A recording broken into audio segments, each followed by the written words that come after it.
Hello? Marty, you're awake. Good. Doc. Emmett, where are you? I'm down at the expo. I snuck out early to avoid my pop. If he knew I was about to make a publicly scientific spectacle of myself, he'd hit the roof.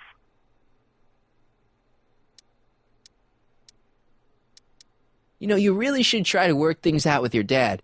If you give him a chance, he might just surprise you. I'll keep that under advisement. But first, I need you to perform an important mission.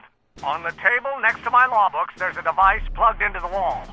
I think I see it. Is it glowing? Yeah, is that good? Good? It's fantastic. Glowing means my static accumulator is charged up and ready for action. Bring it down to the high school and we'll... Damn! What? It's Edna! But... Okay, Emmett. One static accumulator coming up.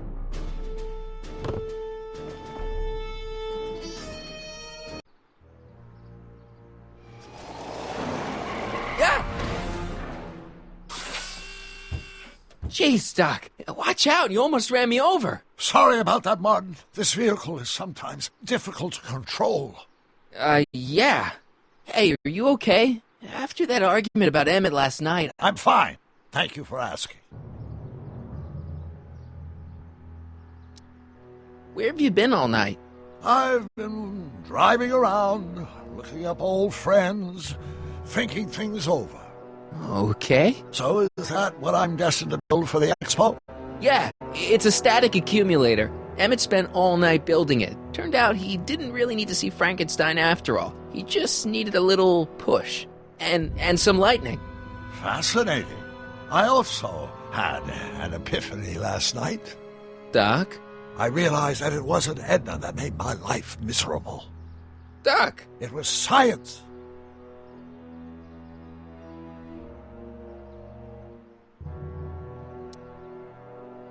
You can't want Emmett back with Edna. She used you to turn Hill Valley into a police state. She used my science to turn Hill Valley into a police state. But if I don't become a scientist, she'll never get the chance to vent her crazy ambitions. Even if you screw up Emmett's chances at the expo, there's no way he'll give up science now. He's too committed. You don't know me like I do. After he fails at the expo, he'll be in need of comfort. And Edna's already arranged a romantic little trip up to the lake. You can't give up science. You love science. Correction. My younger self loves science. But if Emmett doesn't go through with a demonstration at the expo, his dreams of being a scientist will dim just enough for Edna to step back into his life and steer him down another path. Doc, I'm begging you. You haven't thought this through. Haven't I? I guess we'll both find out. One thing's for sure. Emmett Brown's life will be a whole lot less complicated without a time machine in it. No! Ah! What the hell? Where'd it go?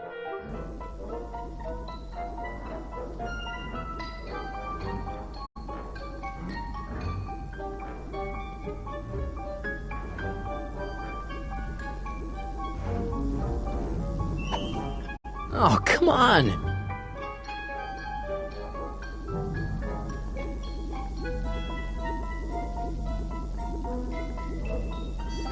Yeah.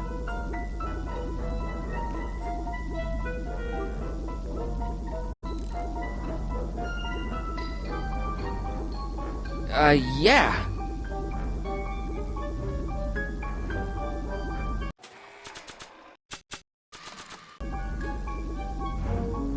Here, little static thingy.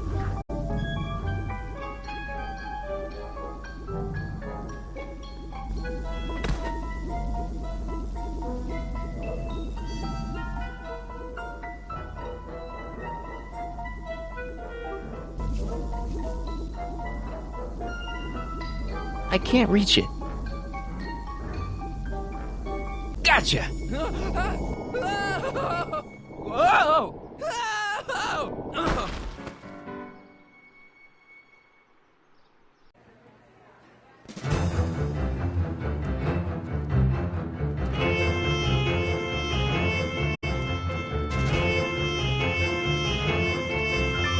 future is coming today. There's a shiny new tomorrow on the way. A day of invention is at hand. It's a mystic, futuristic wonderland. Just around the bend, my friend, you'll see a dream or two. If you care to dream and dare to dream, your dreams can all come true. There's a world of wondrous wonder on display, because the future is coming today. Not bad, eh? Not bad at all, but I thought you fired her. I found a loophole. What kind of loophole? Just a loophole. You're not the only one who's allowed to have secrets, you know. All right. Say, don't you have to get that whatchamacallit to Emmett Brown's booth? Huh? Oh, yeah, right. Because the future is coming. It's almost here now. The future is coming. It's getting clear now. The future is coming today.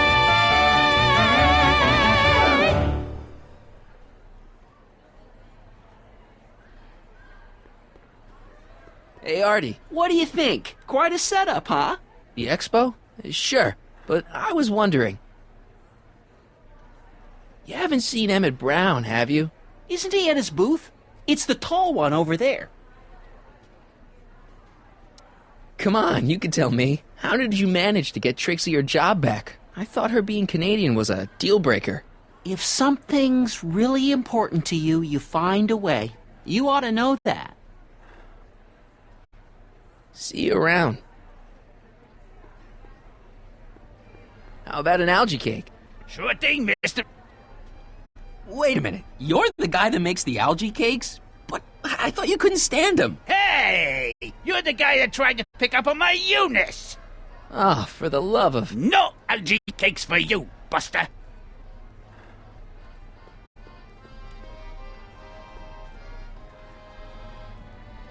How about an algae cake? One algae cake coming right ahead. Hey, wait a minute. It's you! Forget it, mister. How about an algae cake? One algae cake coming right ahead. Hey, wait a minute. It's you! Forget it, mister.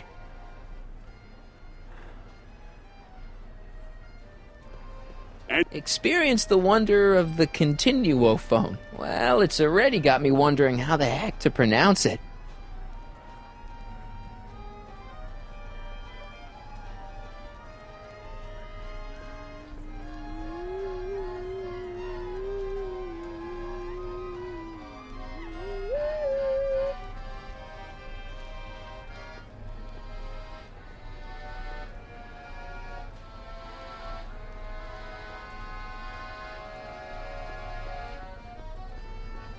Those look like the controls to raise and lower the whatchamacallit.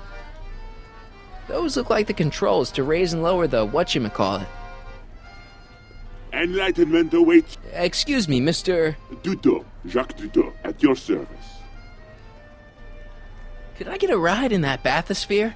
Certainement, if you've got a ticket. Jacques Duteau, famous diver. So you're some kind of celebrity?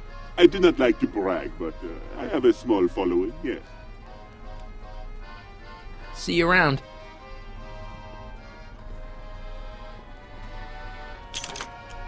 Insert ticket to enter. You are going to need a ticket. Enlightenment awaits you under the sea. And here he comes, right on cue. No doubt he'll try to talk you out of it, Detective, but you mustn't let your resolution waver. Hello, Callahan. What's going on here? Well, Miss Strickland here seems to think, You should step aside and let the officer do his duty. Now.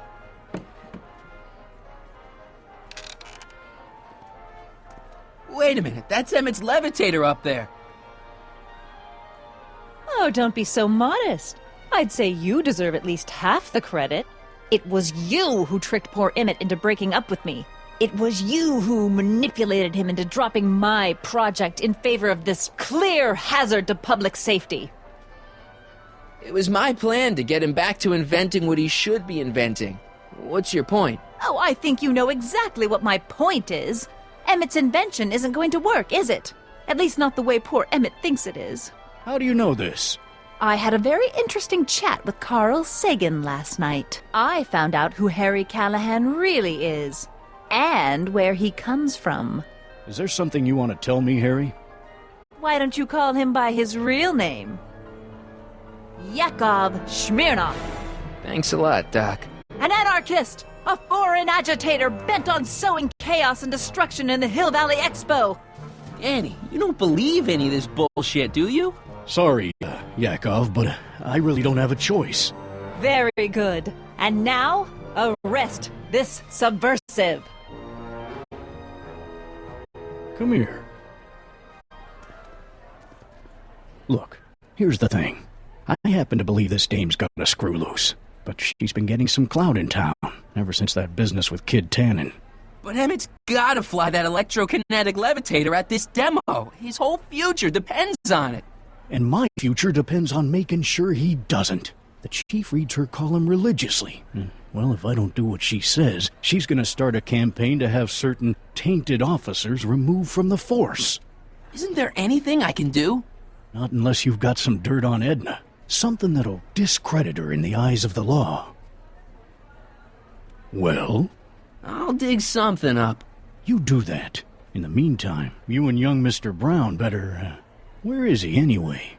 Wait, you haven't seen him? Emmett? Has this foreign radical done something to my Emmett? Maybe you should find him. Oh, you're letting him go? This radical subversive? Just like that? Okay, so I gotta find Emmett. And do something about Edna. I can't believe Danny let himself get bullied into shutting down Emmett's booth.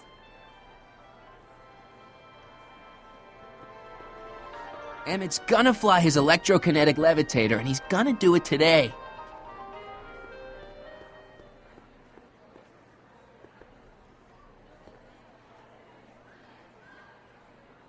Come on, Emmett, where are you?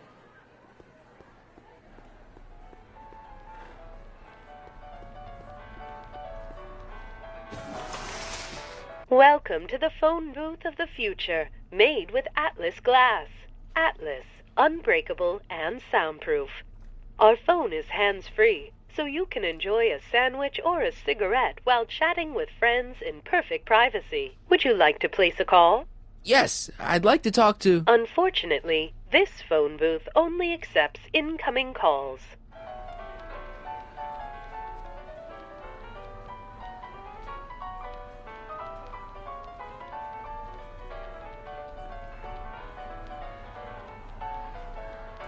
Hi, Trixie. That's Techni to you, kiddo. Right. Congratulations on getting the old job back. Thanks. Justice triumphs in the end, you know? Now what can I do you for? So, which exhibits do you recommend? The most popular attractions are the Glass House, the Future Furnishings, and of course, Enlightenment Under the Sea. You know who that is under the diving helmet? That's Jacques Duteau himself. Of course, you need to get tickets if you want to see the main attractions. How much are tickets? Aw, put your money away. Here, you're kind of like family now, you know? Thanks. You seen Emmett around? I'm kind of worried that he's not at his booth. Let me think. Yeah, he wandered down that way a little while ago. He was talking real intense with another guy. Older guy? Looked a lot like Emmett in the face? Yeah, uncle or something? Or something. Look, Emmett's demonstration has hit a snag or two. Can you delay his act for a while? Let someone else go before him? Sorry, I don't set the roster, and they won't let me change it.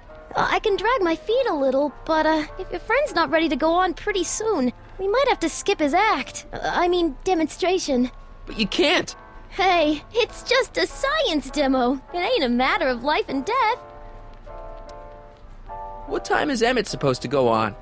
Let's see, 8 kilobeats past 50. We're on metric time here at the Hill Valley Expo. Edna Strickland is trying to get Emmett's booth shut down. That dame don't know how to mind her own business, does she? Is there anything you can do to get Emmett's booth open again? I wish there was, but I'm just a muse. All we can do is inspire people. Okay, you're a muse. Can you inspire me an idea? I'll try. Well? Maybe it doesn't take effect right away. Artie told me how you managed to get your old job back. He did?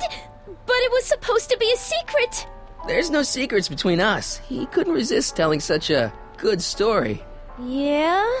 Still, I'd like to hear it again, from your point of view. He didn't tell you anything. Come on, Trixie. I'm dying to know how you got the job back. You won't hear it from me. I don't talk out of turn. Thanks. Happy to help. I'm glad Trixie got her old job back. I wonder how she managed it. Are you ready for a picture radio? Wonder if that's anything like MTV.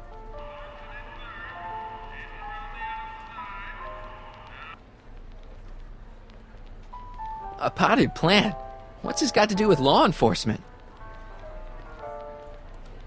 A potted plant? What's this got to do with law enforcement? It's a bug. No, a plant. But it's got a wire recorder hidden inside, see? If we could have got one of these into Tannen's speakeasy, and if he's the kind of guy who talks to plants, we could have busted him a lot earlier.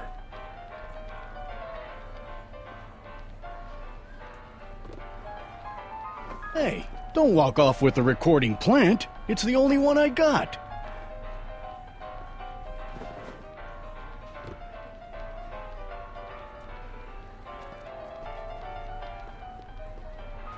Well, the amazing inebriomatic. Well, from what the boys in the lab tell me, someday we'll be able to tell whether people have been drinking just by breathing into a machine like this. Try it out. I don't think so. The electropacifier. Amazing, isn't it? They say one day we'll be able to stun fleeing criminals by shocking them at a distance. Does it work? Nah, it's just a model. Hey, Danny, could I have a word with you? Comrade Smirnoff, come to turn yourself in? In private? With pleasure. You've got to let Emmett demonstrate his invention. His whole future depends on it. Well, I'd love to, kid, but Miss Strickland thinks it's dangerous. And unless you've got something on her, her word is pretty much law.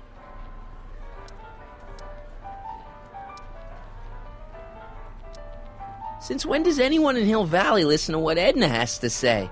Ever since she helped take down Kid Tannen, she's had the mayor and the city council eating out of her hand. I'd be an idiot to ignore her, especially with my, alcohol-heavy background. Boy, I wish I could catch her jaywalking or something. I'd throw the book at her. Yeah, but you never catch a dame like that breaking the law, darn it. You know how you said you'd defy Edna if I could dig up some dirt on her? Yeah? You got some?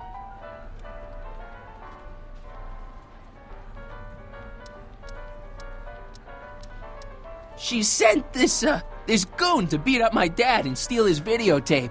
That's awful. What's a videotape? Never mind. Thanks. I'll be back. Well, I hope so. You've got to get this albatross off my neck. Well, did you put the screws to him? Did he confess? Now, can you... Oh. Hello, Smirnoff. Danny, can I talk to Edna for a minute? Be my guest. I'd like a couple minutes of quiet. What's this about? What'd you do with Emmett, Edna? What are you talking about? You're the one who's trying to ruin his life. Believe it or not, I'm the one trying to save it. From what? From you, mostly. Why are you still involved in Emmett's life? I thought you broke up with him. I did, but then your friend Mr. Sagan told me about your scheme to interfere with our romance. Not a very nice thing to do, Comrade Smirnoff. You don't really think Emmett's gonna want you back after you crushed his heart and tried to stop his demonstration at the expo, do you? Not at first, no. But eventually he'll realize I've got his best interests at heart. and he'll come running back to me like one of those dogs he loves so much. But you hate dogs. Yes, ironic, isn't it? I know your deep, dark secret. Secret? What secret?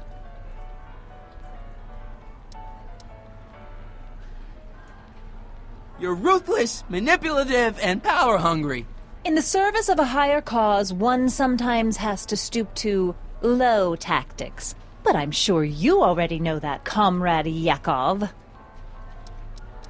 Have you seen Mr. Sagan around here anywhere? No, and I wouldn't tell you if I had. He's more than a little scared of your anarchistic tendencies. Did you see? Trixie Trotter got her old job back. Oh, I know! I tried to have it out with Arthur McFly, but he refuses to explain himself. Apparently, he discovered some sort of loophole that allows that Canadian to retain her position. Well, the Ladies' Decency Society shall hear about this. Make no mistake. Why is Parker so willing to do your bidding? Well, the good detective knows that he owes his current rise through the ranks to my reporting on his behalf. Oh. He also knows that I could just as easily pen an exposé about his previous nights of drunken debauchery and evidence tampering. You're blackmailing him? Reporters don't blackmail, Mr. Smirnoff. We look out for the public interest. Okay, this is pointless. I've got to find Emmett. Stay away from him, you anarchist hooligan.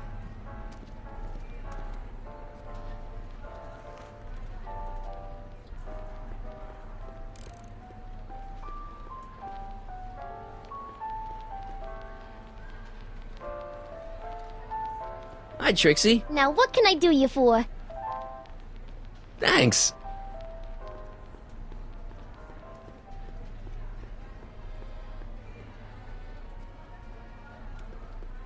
I think that's supposed to be a clock. Enlightenment awaits you under the sea. Here's my ticket. Give me a ride in that thing. Thank you, monsieur. I hope you will find your trip to the bottom of the sea most enlightening.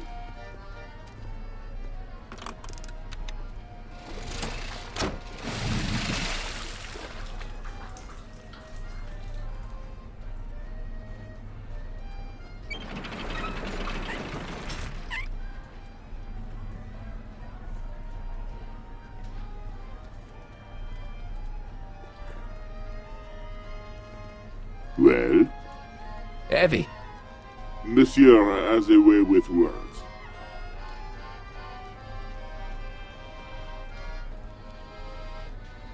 Enlightenment awaits you under the sea.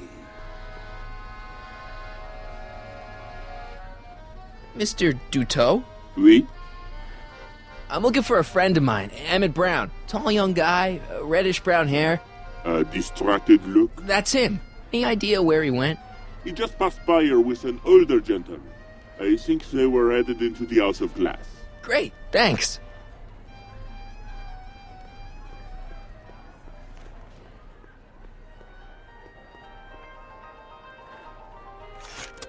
Welcome to the world of tomorrow, where a man's home is truly his castle.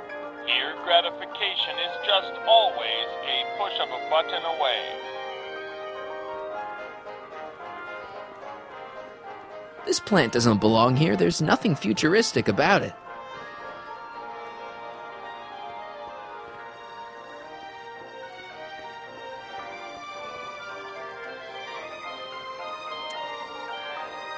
In the House of the Future, fresh fruit baskets will be replenished daily by fleets of fruit-bearing helicopters.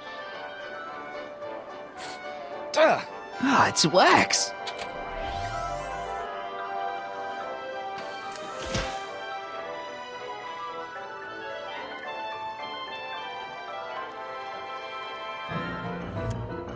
In the House of the Future, phone conversations will be completed in the privacy of the personal phone helmet.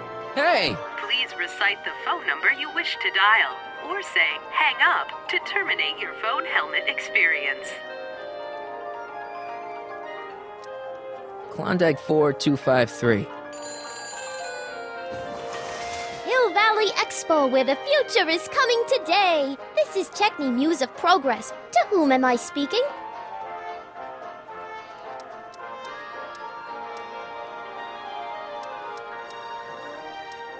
It's Kid Tannen. I'm out of jail and I want you back, baby. I don't know who you are or why you're doing that horrible impersonation of Kid, but that part of my life is over.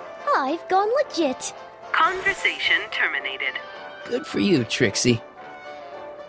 Greetings again, mortals! This is Techni Muse of Progress. Hoping you're all having a swell time taking in all the exhibits. Don't forget, you can purchase tickets to our main attractions right here at the information booth.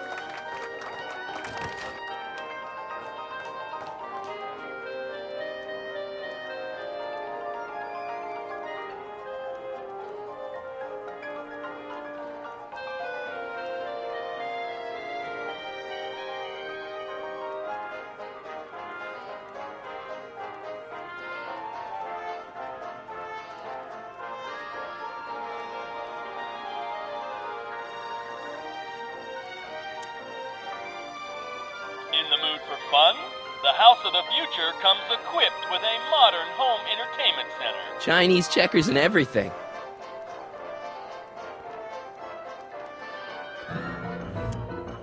In the House of the Future, phone conversations will be completed in the privacy of the personal phone helmet. Please recite the phone number you wish to dial, or say hang up to terminate your phone helmet experience. Klondike 4385. Brown residence. Hey, Hampton. How's it hanging?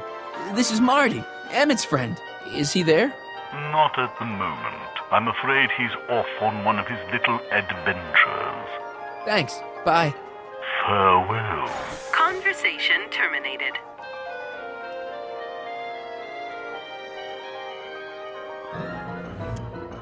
In the House of the Future, phone conversations will be completed in the privacy of the personal phone helmet. Please recite the phone number you wish to dial, or say hang up to terminate your phone helmet experience. Klondike 4253. Hill Valley Expo, Techni speaking. Who's this?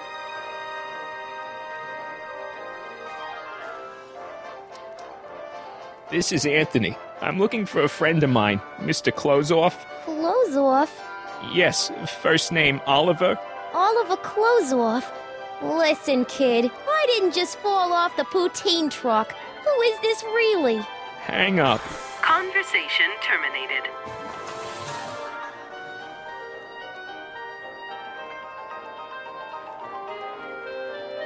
A fully equipped home entertainment center. So, where's the ColecoVision? A fully equipped home entertainment center. So, where's the ColecoVision?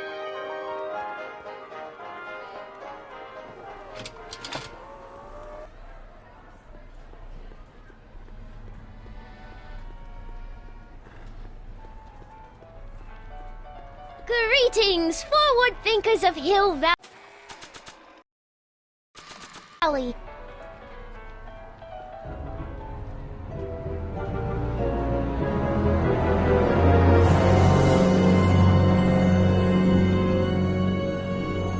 What? Act casual. He's coming back.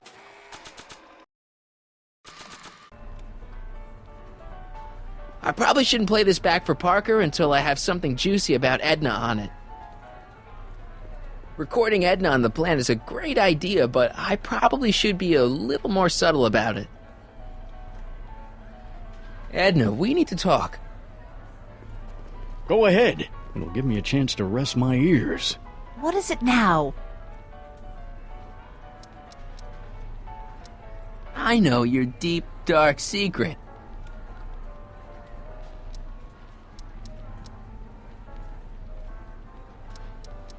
You know, what you were whispering about with Carl Sagan yesterday. You overheard? Sure I did. And you did a really lousy job at, burying the body. Oh, you didn't hear a thing. What I was talking about with Carl Sagan is between me and Carl Sagan. Okay, this is pointless. I've got to find Emmett. Stay away from him, you anarchist hooligan.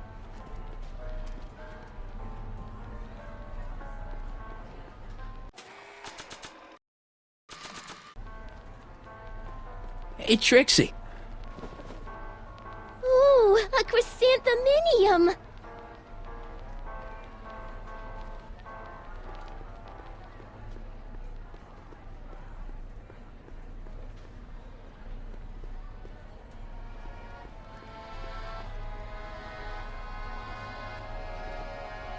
Ah, that plant reminds me of the beautiful flora found thousands of leagues under the sea. Algae cakes! Miracle! Get away from me!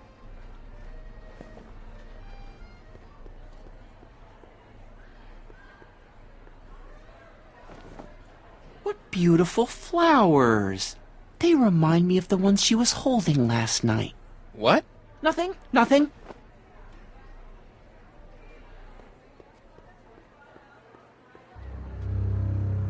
Hey, Emmett, come out of there. Don't listen to him.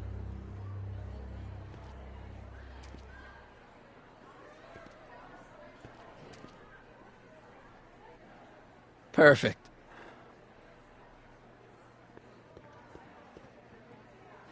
Nah.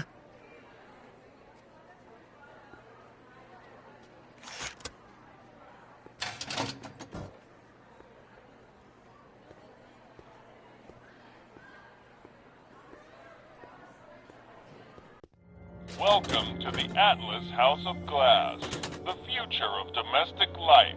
Okay, Emmett, let's get you out of here. Emmett! Emmett, don't listen to him. He's crazy. I'm still not sure about this business proposal, Mr. Sagan. Let me explain it again. Atlas Glass, unbreakable and soundproof. Soundproof glass. Great. Our living space can be configured to meet the needs of any family. Need a private study? Simply slide the walls in, or slide them out again to create a spacious banquet hall.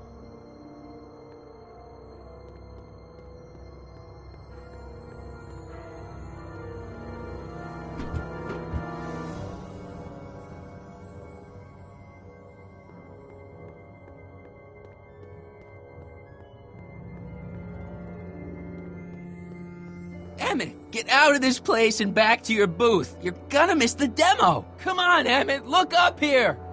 Ah.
Emmett?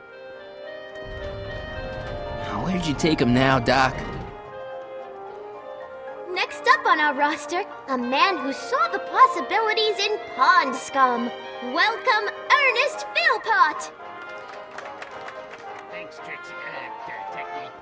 I'm truly A fully equipped home entertainment center. So, where's the ColecoVision?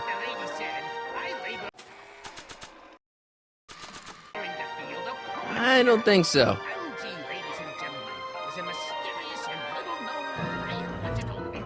In the House of the Future, phone conversations will be completed in the privacy of the personal phone helmet. Please recite the phone number you wish to dial, or say hang up to terminate your phone helmet experience. Klondike 4253. Jeez, always with the phones. Yeah? Hey, Trixie, it's me, Harry. Oh, hi. What can I do for you? Oh, nothing. I was just checking out this snazzy phone. Okay, bye. Bye. Conversation terminated. But sweetened with corn syrup and held together in solid forms through the miracle of gum arabic, the algae cake presents a package that is chewy to the mouth and bursting with delicious. I don't even like algae cakes, but free samples are free samples. Come by my booth. That's booth A113 here in the main hall and sample an algae cake. Hey, Artie. I thank you. Is there any way you can delay Emmett's demo? He ran into some last-minute turbulence. Emmett's already pushed his luck by substituting this electrokinetic whatsis for the mental alignment meter he was supposed to be showing. I can't alter his place on the roster, too. The board would get the idea I was showing favoritism. Edna Strickland got Officer Parker to close Emmett's booth down. What? Why? She claims his invention is dangerous. Is it? That's not the point.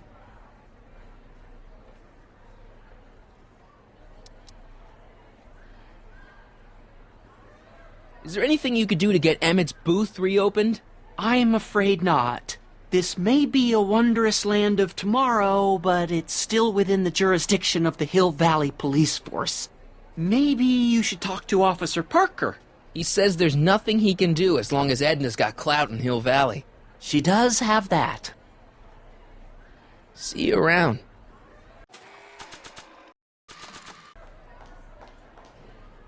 Thank you, Ernest. Do be sure to drop by his booth and sample an algae cake. I have, and it was very interesting. I will be back later to highlight another of our fine exhibitors. See you soon.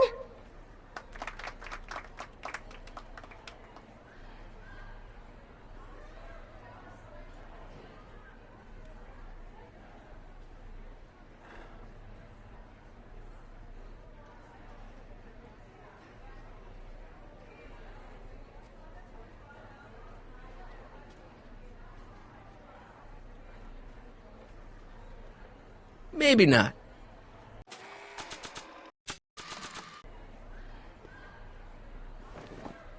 What beautiful flowers. They remind me of the ones she was holding last night. What? Nothing. Convention special, 2 free algae cakes with every visit. Not sure what that...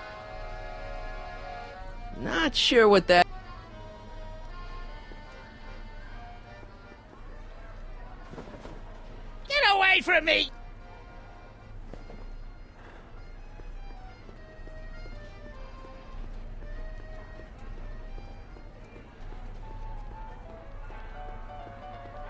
Hiya, folks. Hi, Trixie. Now, what can I do you for? Did Emmett come through here with Carl Sagan? Sorry. Thanks.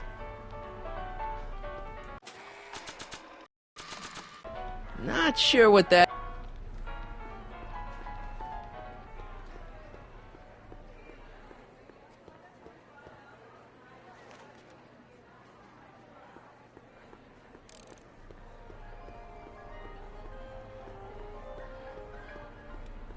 I still can't tell what time it is, but I know it's getting late.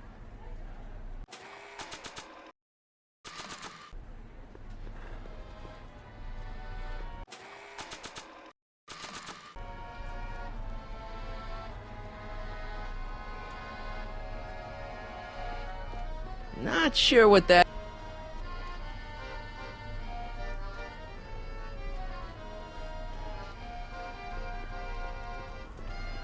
Not sure what that...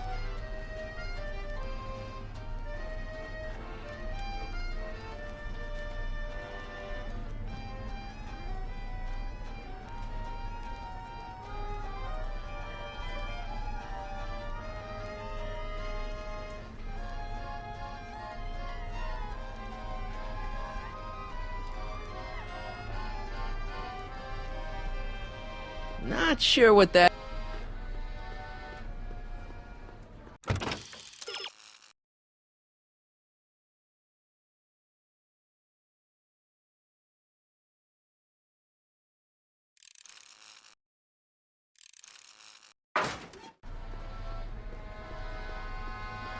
Not sure what that... Excuse me, sir. I'm looking for a tall, thin, older gentleman. He might have been with a tall, thin, younger gentleman. I know just who you're talking about. They just left not a minute ago. If you hurry, you might catch them.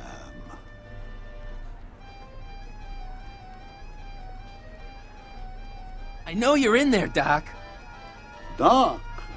Yes, I am a doctor of marine biology, but I fail to understand what you're... Quit fooling around, Doc. What have you done with Stop! Help! I'm being attacked! Harry! What are you doing? You can't assault the exhibitors! You don't understand. He's kidnapped Emmett. The boy's obviously confused. I'll say he is. You want I should toss him out on his ear? That won't be necessary. Do you know who that is? That's Jacques Duteau of the Oceanic Institute. No, it's not. It's... Please, keep it down. The Expo went through a lot of trouble and expense to secure Professor Duteau. We can't afford to antagonize him. But... If you've got a complaint against him, we can straighten it out after the show. But if you make another scene like that, I'm afraid I'm gonna have you expelled from the hall.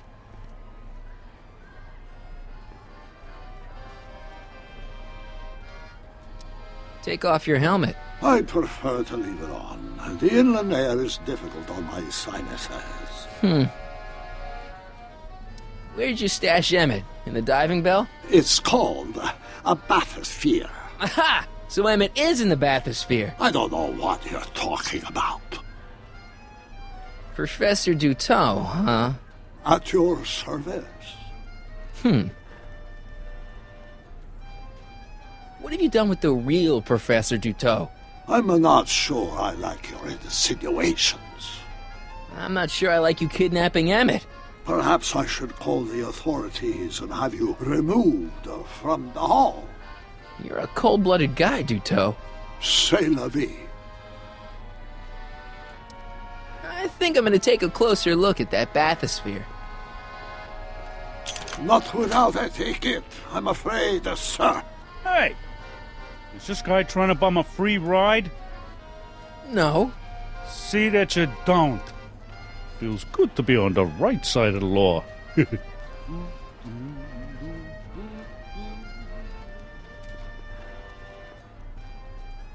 You're not gonna get away with this, you know. As they say in my country, que sera, sera.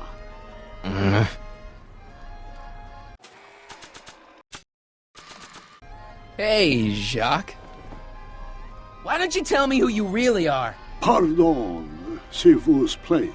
I do not accept flowers from strangers.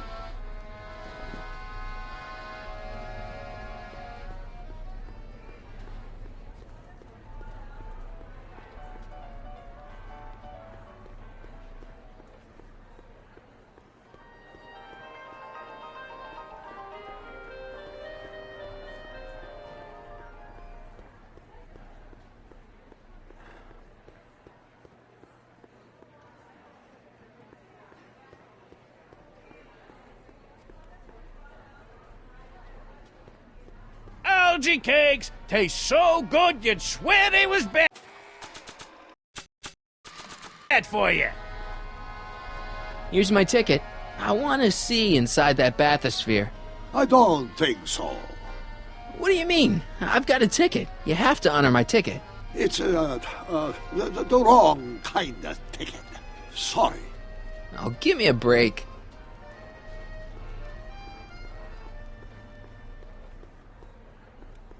Hey, Artie. That's Carl Sagan in the deep-sea diving suit, and he's holding Emmett captive in the bathysphere. You're making a pretty serious allegation, mister. I'll have to look into it. Right after the show. This ticket should get me into any exhibit on the floor, right? Sure, that's a P ticket. Well, the guy at the aquarium is refusing to honor it. There must be some mistake. Come on, let's straighten this out. Professor Duteau, this young man claims you refused to take his ticket. Not at all. I am only too happy to take his ticket. Please, climb the ladder, and I will raise the bathysphere.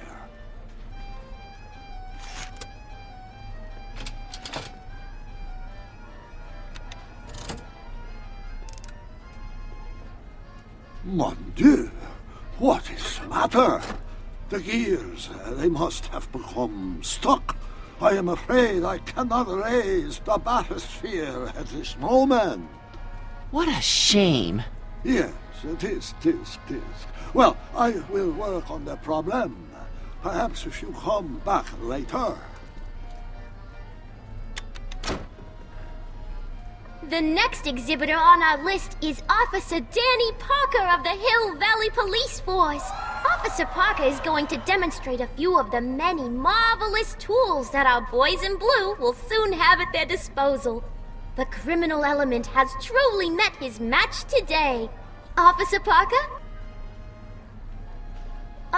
It seems our next exhibitor is unavoidably detained, but I'm sure his presentation would have been both enlightening and exciting. How about a round of applause just for the heck of it? Come down, please. The bathysphere exhibit is currently closed. Step back! You're crimping the hose. What does it matter if there's nobody in the bathysphere? It's very bad form. Oh, sorry. Not sure what that... It's not from here. He's too far away. Step off! Can't you see he's messing with us? There's nothing wrong with those gears. Monsieur Duteau is doing his best to fix the exhibit. Hovering over him like that doesn't help the situation any. Step off! Hey!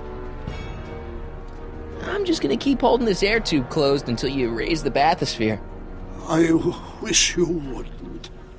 Why not? There's nobody in the bathysphere, right? Emmett gets no air until you raise the bathysphere. Emmett? Who? Emmett, you.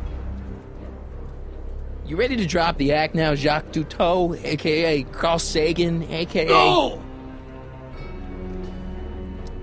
You ready to drop the act now, Jacques Duteau, a.k.a. Carl Sagan, a.k.a. No! You know what happens when the air runs out, to both of you. Step off the hose! Raise the bathysphere, Doc.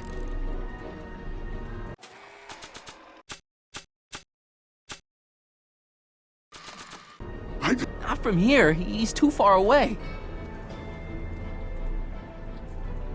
I demand you uncrimp that hose! I demand you let Emmett out of that bathysphere. I don't know what you're talking about.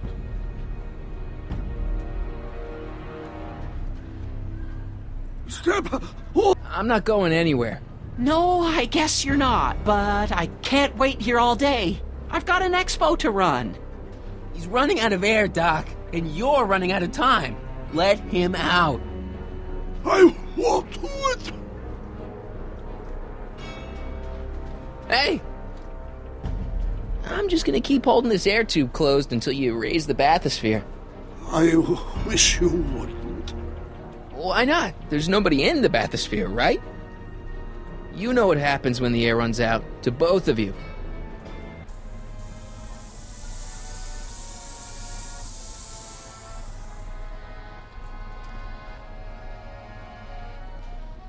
the lords. The years, they have become unstuck. There, see? It was just a malfunction after all.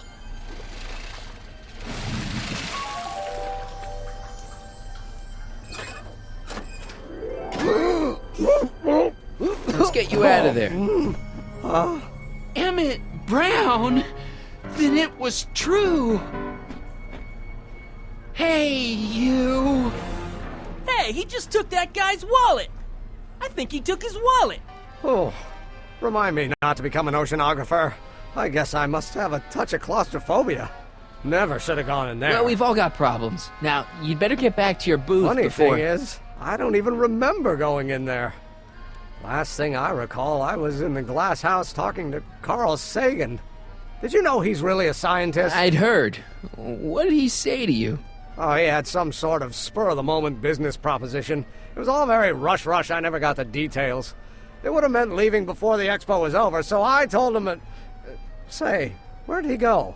Do you know? Carl Sagan? He had to leave. One of his experiments blew up on him. No, I know how that is.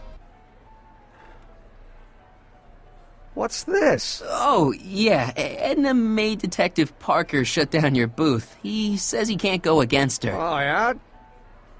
Unless we dig up some dirt that'll discredit her in the eyes of the law. So that's what we'll do.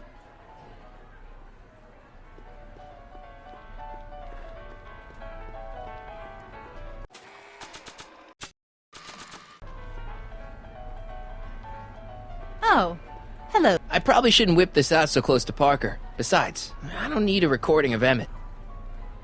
Do you know what she made him do? Yeah, come here.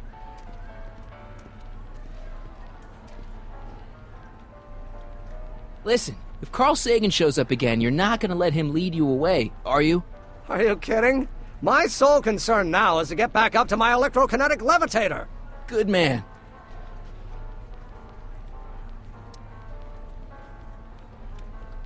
Assuming we get Parker to open your booth back up before they call your name, is the levitator ready to go? I'll accept the power source. You did bring the static accumulator, didn't you? Yeah, I've got it. You want it now? No. Wait till we get back to the booth. Edna made Parker close your booth down. I know that. So he'll only open it up again if we could find a way to discredit her. Do you know anything that'll ruin Edna's standing in town? Yes, I do. She is a rotten kisser! Oh! That wasn't what I had in mind. Edna never confessed anything to you, did she? Like what? Something incriminating. Like, for instance, her being the speakeasy arsonist. Edna, the speakeasy arsonist? Then again, why not? But she never said anything about it to you? No. I gotta run. Did you talk some sense into those two? Oh, a Sisyphean task if ever there was one.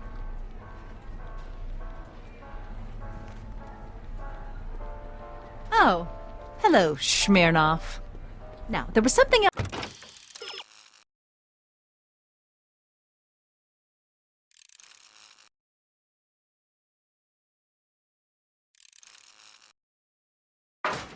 I wanted to say. What was it? Oh, yes.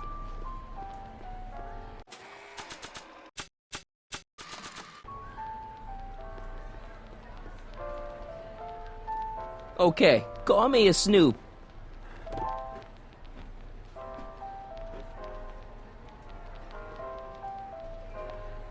Hiya, folks.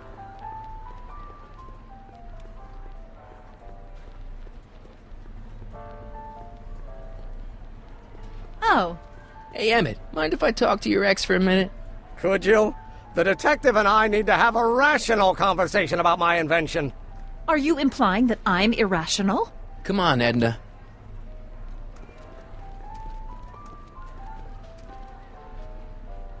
Why'd you go and get Emmett's invention sealed up like that? I had no choice. Once Mr. Sagan told me about your attempts to radicalize my poor Emmett, I knew I had to stop him from going through with your dangerous invention. But it's his invention, and it's not dangerous. Okay, maybe it's a little dangerous, but only to him. That's for the authorities to decide. Any chance you could talk Parker into letting Emmett go ahead with his demonstration? None whatsoever. And as long as I'm here, that contraption of yours is grounded. I know your deep, dark secret.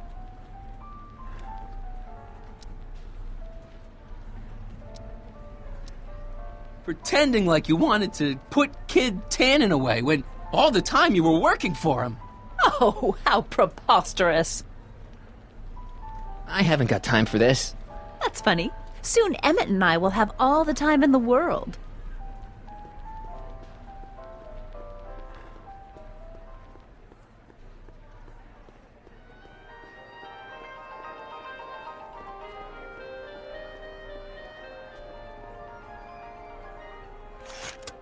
Welcome to the world of tomorrow, where a man's home is truly his castle.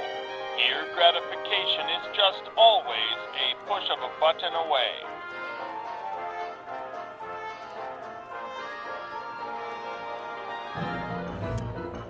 In the house of the future, phone conversations will be completed in the privacy of the personal phone helmet. Please recite the phone number you wish to dial, or say hang up to terminate your phone helmet experience. Klondike 4253. Jeez, always with the phones. Yeah?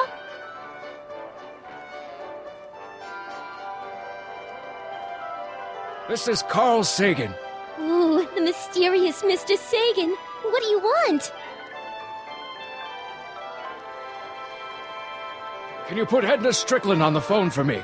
Sure thing, Mr. Sagan. Hey, Strickland! Somebody actually wants to talk to ya. Mr. Sagan, what happened? I thought you were distracting Emmett. I was? Oh, yes, of course I was. Then why is Emmett standing here valiantly trying to convince Detective Parker that he should be allowed to go through with this ever so dangerous display of wrong-headed technology? What can I say? I was outsmarted by that wily Yakov Smirnov. Well, that puts a crimp in our plan. Yes, our plan. About that plan.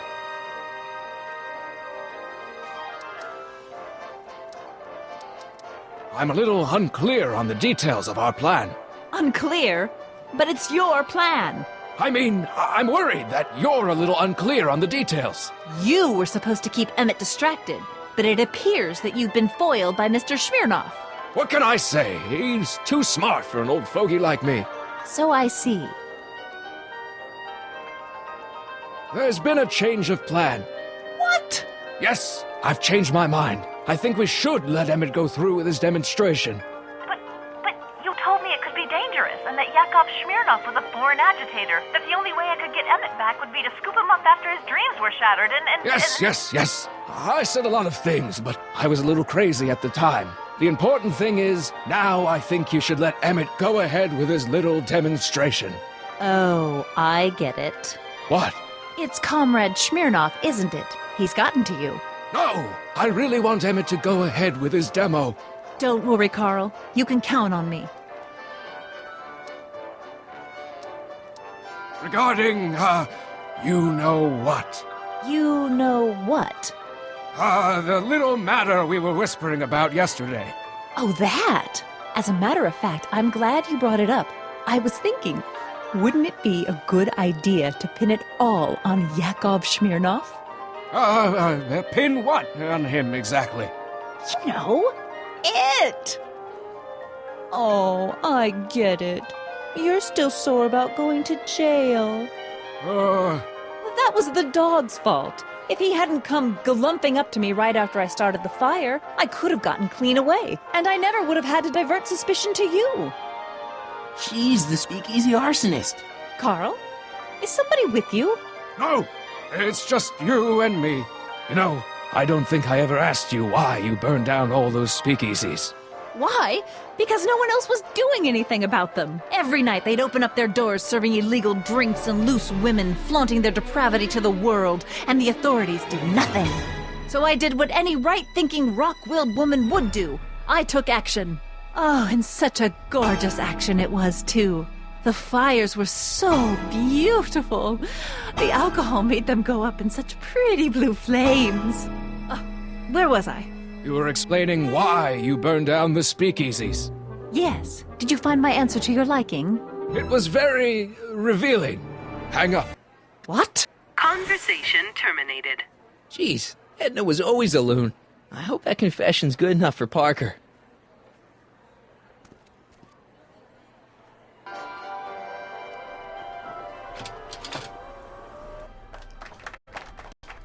Hiya, folks. It's me, Techne, Muse of Progress, gracing you once again with my presence.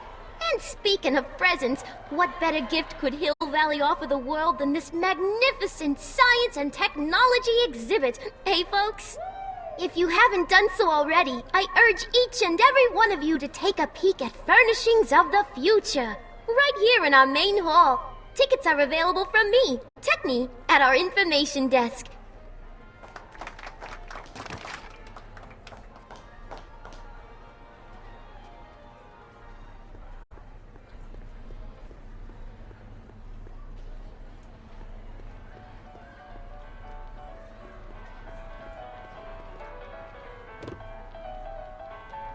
You know, I don't think I ever asked you why you burned down all those speakeasies. I think a lot of people are going to be interested in that answer.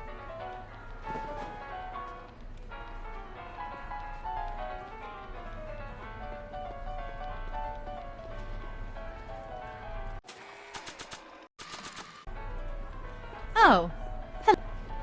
Hey, Danny. Do you mind, comrade? I'm busy trying to keep Emmett from letting you lead him into the biggest mistake of his life. Mistake? My biggest mistake was... This'll only take a minute.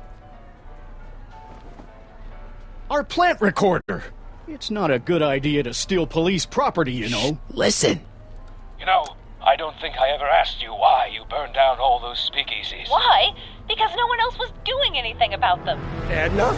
You're the arsonist? Detective Parker, surely you're not going to believe this crudely manufactured forgery of a recording. I'm not sure what to believe, ma'am. But based on this crudely manufactured forgery, I'm afraid I'm going to have to ask you to come down to the station to answer a few questions about your whereabouts on the night of the speakeasy fires. Emmett?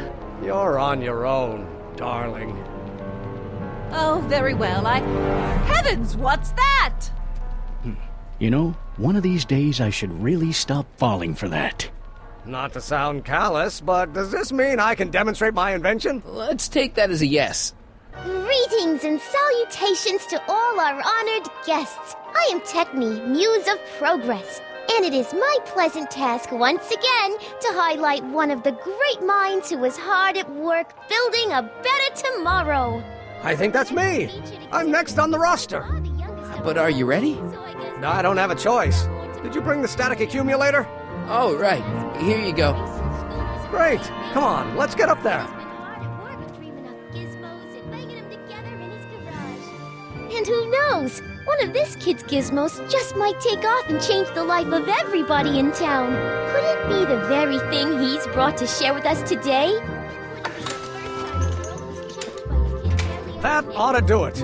Are the block bearings all in the raised position? Block bearings. Raised position. Check. Then it looks like all systems are go. Wish me luck. I don't have to. Ladies and gentlemen, I give you Emmett Brown! Objection! Objection, Your Honor! I hereby demand that the scientific demonstration of one Emmett Lathrop Brown be terminated and forfeit by reason of insanity! I declare him to be in contempt of me, his father! Where is he? Hand him over this instant! The longer you hold out... Not sure what that... You don't think you can shelter him? Emmett's gone. You just missed him. Young man, I've been sitting on the bench of Hill Valley Criminal Court for 15 years. I can smell a dissembler a mile away. Now, are you going to turn him over, or will I have to use force? Don't antagonize him. Well, if you're not going to say anything... So he is up there with you? Thanks a lot. Son, I order you to come down from there this second. I'm counting to 4. I want to speak to my son. Emmett's not ready to talk to you directly. Oh, God. I suppose you're his mouthpiece? I guess so, yeah.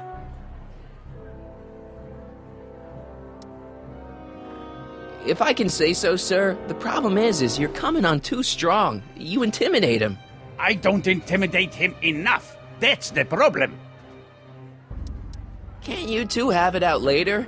You mean after he's gone through with this ridiculous stunt? Yeah? No! You can't talk him out of it. His mind is made up. So, if talking won't work, there's always thrashing. Stay right there. I'm not going anywhere.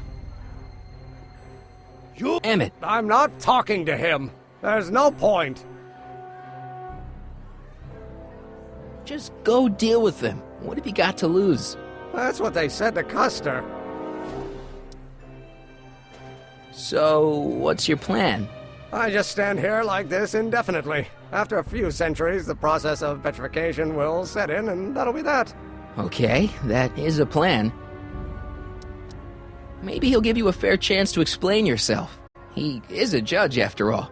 Yes, a judge who's already passed sentence. He won't listen to me. He never has. I'll be right back.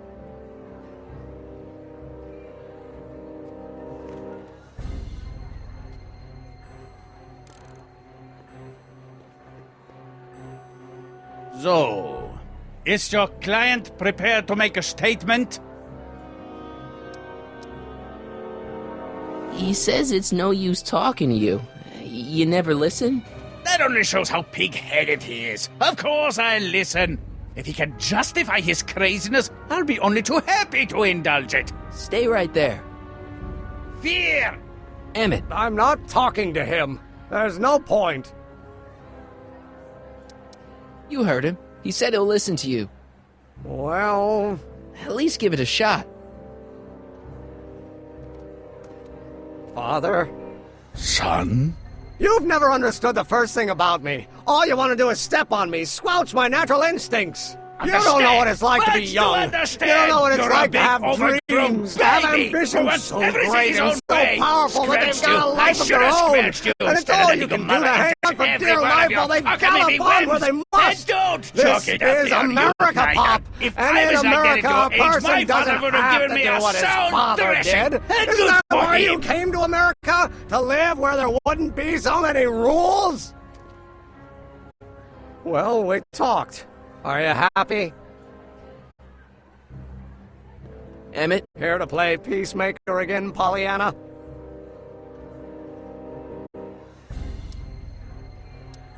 Deep down, he's just worried about you hurting yourself. No amount of physical pain could equal the pain he's already inflicted to my spirit. Okay, so he's got a strong personality. Strong personality. Lord save us from strong fathers. Why couldn't I have been born to a nice, wimpy milquetoast? Yeah, well, that's no picnic either. The important thing is, fathers can change. Says you. I don't know. I think you two are on the verge of a breakthrough. Please, you gotta get out of Emmett's way. I have yet to hear a compelling or even coherent reason why. Emmett's just... stubborn, willful, single-minded, incorrigible, and obsessed. Okay, but if you look at it from the right angle, those traits are kinda... good. That may be your angle, Sonny, but I'm not so sure it's the right one. Make no mistake, those are traits that lead to trouble. He gets them from his mother. See, Your Honor, it's just that this demo is so important to Emmett. A childish kerfuffle. He'll forget all about it in 2 weeks' time. That's what I'm afraid of.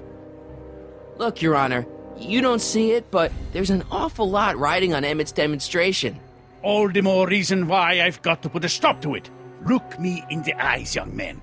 I expect you know my son pretty well by now. Do you seriously think his exhibition is going to be a success?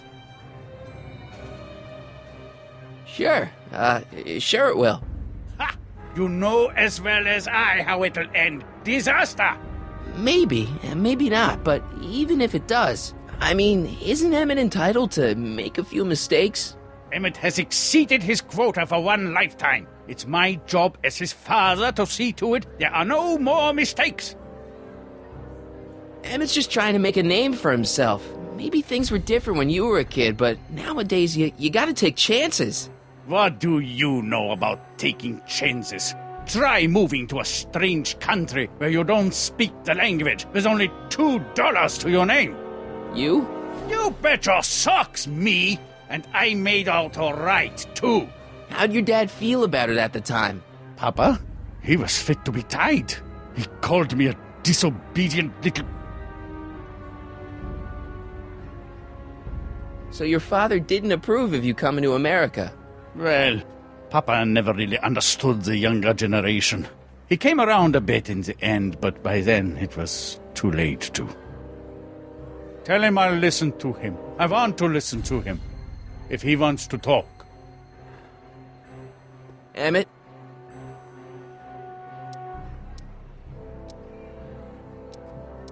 He says you get your stubbornness from your mother. Well, that's the limit. He's not satisfied with insulting me. He's got to drag my mother through the dirt, too. Mother isn't at all like me. She's gentle and sweet and endlessly patient. If anything, I'm more like... Oh, skip it. You were starting to say that you're like... Skip it. Can it be that you and your dad? No. Next subject. Emmett, stop being a dope. You've got your pride, okay, I get it. And so does he, but what's the harm in trying to make peace with the guy? He's your family, and family's important. Sometimes it's, well, even more important than we realize. May I come up?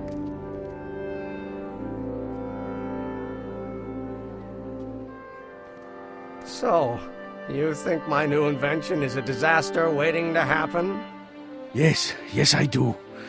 And I'm here to say, if any son of mine is going to make of himself a public disaster, I insist on being there to support him.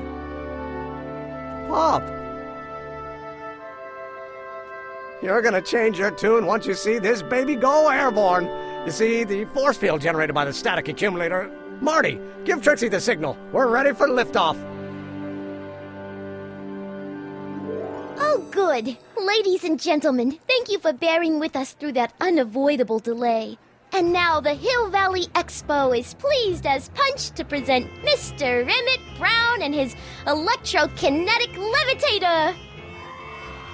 The future is coming today.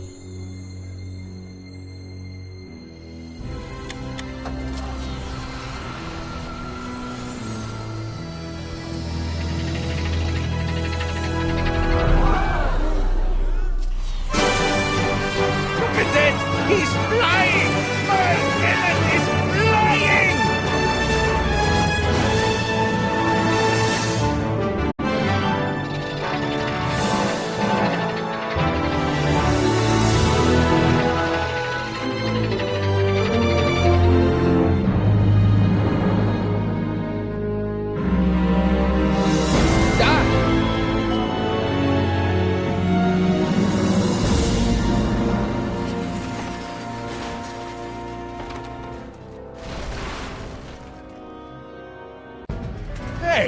Hey, stop! Get back here!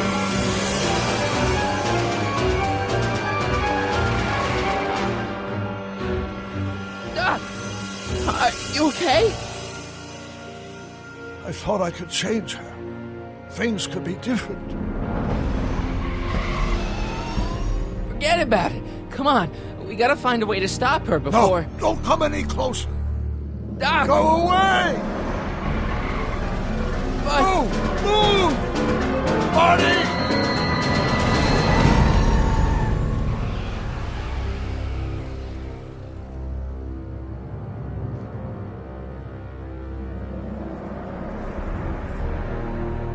Oh my god! Doc! Say something. Chromium, lithium, potassium, iridium, titanium, ruthenium. I'll get help. Newspaper. What? You mean...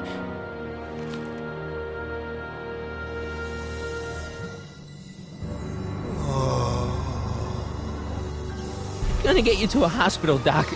You're gonna be okay. Yes. Oh, I think I am going to be okay, Marty. No, come on, Doc. Doc, don't do this. Don't go.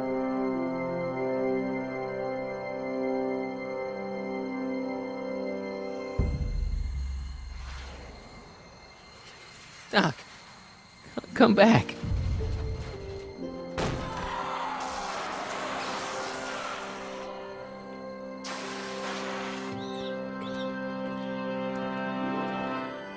Doc?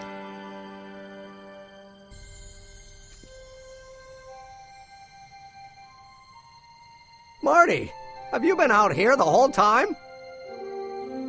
Emmett, is it over already? Oh, it's over all right. You missed a very wild party. I'm afraid I've been banned from the expo for the next 50 years. And if I were you, I wouldn't go back in either. At least not until all the broken glass is swept up. Oh, what was I thinking? Naturally, the ionic wind generated by an electromagnet of that size is going to play havoc with a merely mechanical steering mechanism. We need a much more advanced control system.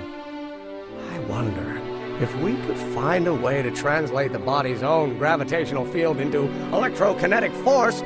One might be able to direct the ionic current simply by shifting one's weight. Oh, great Scott, that's it!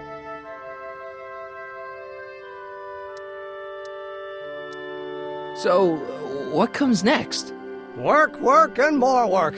A few more stumbles, followed by a breakthrough or two. The way I see it, it's those little mistakes along the way that advance us along the pathway of knowledge. Come on, there's no time to lose. Let's get back to the lab and...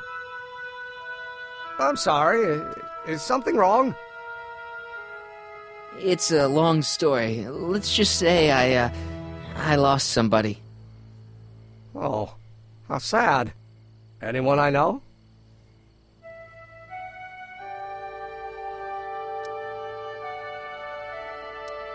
It was, Carl Sagan. What? The guy who tried to hire me in there? You were friends with him? Strange. But how? Don't worry about it. It's got nothing to do with you. What? You're a complete mystery to me, Marty. Where you come from, what you're doing here. But there's one thing I do know. Whatever it is, it does have something to do with me. Please, Emmett, don't ask any... What's this? Come on, let me see. I deserve an explanation. Okay, here goes.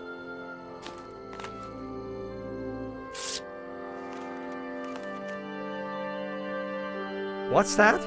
An explanation. But you've got to promise me, don't look at it until you get the key to the city. Huh? Emmett!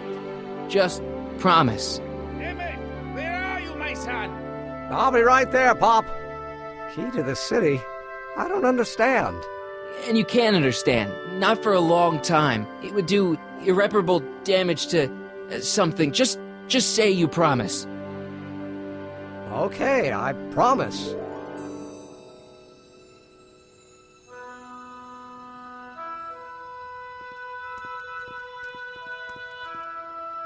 Wait, I will see you again, right?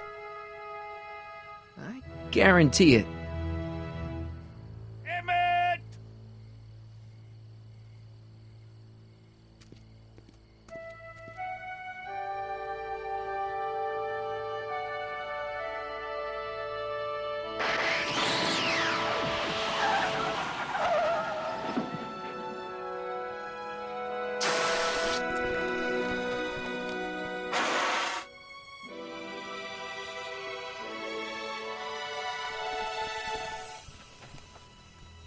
It worked.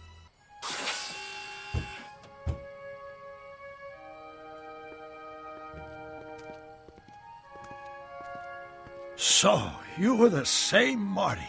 Funny how memory can play tricks on a person. I remembered you being much taller. How was the ceremony? Long. You've got a theatrical way of sending messages. Only way I could do it without messing up your timeline. Very clever. But what are you doing in 1931?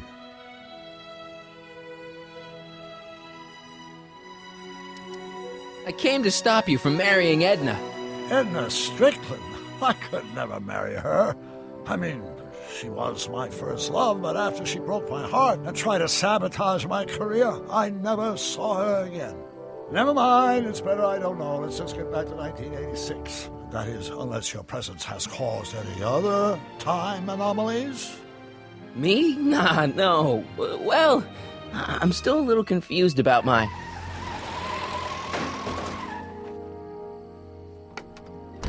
Where is he? Where is that no-good son of mine? He's not worthy of the McFly name. Do you see my Artie anywhere? Artie McFly? That's the one. Just got a call from Melvin at the city records office. He tells me the dad-blamed fool's gone and got himself hitched to a Canadian floozy. Can you believe it? Hitched? Married. I swear, that boy's gonna put his papa in an early grave.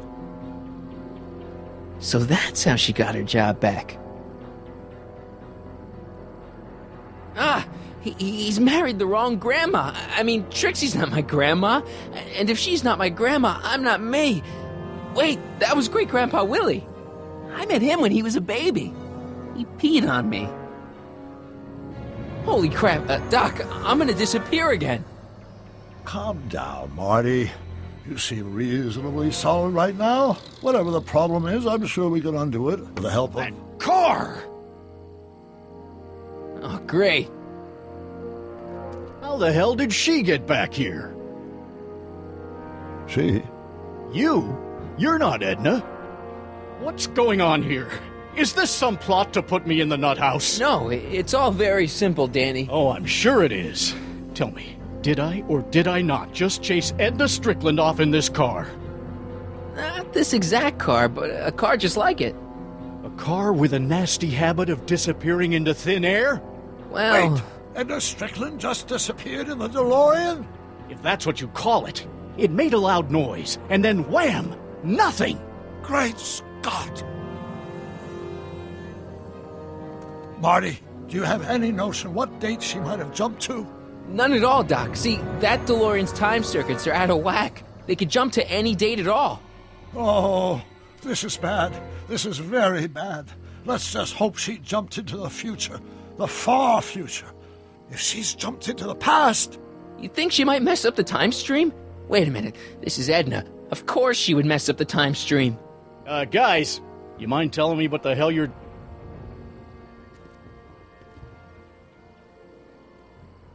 Uh-oh.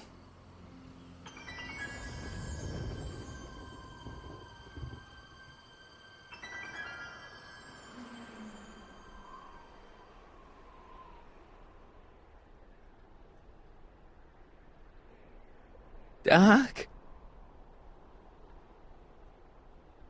Did we just leave Hill Valley? No, I believe Hill Valley just left us. How? Something must have happened to it. A long time ago.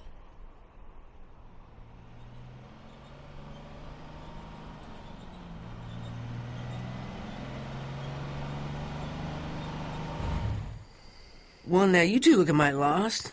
Hey, what on earth is that thing? It's an experimental vehicle. Pay it no mind.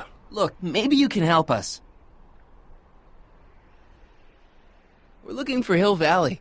Well, which is it, a hill or a valley? No, it's a town. It's a town called Hill Valley. Hill Valley, a town? Say, I think I once heard that there was a town here a long time ago. Don't know much about it, though. Just as I suspected. When did Hill Valley go away? Oh, heck, I don't know. That was all before I was born. Then whatever it was must have happened at least 45 years ago. Nobody much cares to settle around here nowadays. My dad tried to buy a farm in this area years ago, but he got run off by Scary Mary. Scary Mary? Well, that's what we all call her. Lives a couple miles from here. I make a monthly drop at her place. She's a fiend for news. Takes all the papers in the county, never throws one away. Say, if there's anybody who could tell you what happened to Hill Valley, it's her. Can you direct us to her? It's imperative that we talk to her. Sorry, fellers, but I'm pretty sure she won't talk to you. Why wouldn't she talk to us? The thing of it is, guys, Mary's older than dirt, but she's also a little tetched, if you catch my drift. She doesn't like strangers. I'm sure we can handle her. We'll be very polite. Please, we gotta see her. Well, okay, if you insist. Take a right turn just after the bridge, then follow the wheel ruts till they come to an end. You'll have to go the last quarter mile on foot. Good luck, and don't say I didn't warn you. I got a notion I'll be kicking myself for sending you up there.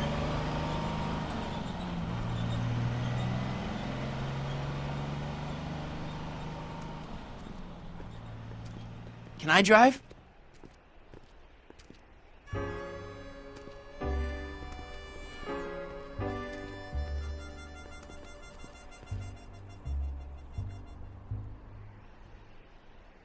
Mary Pickford.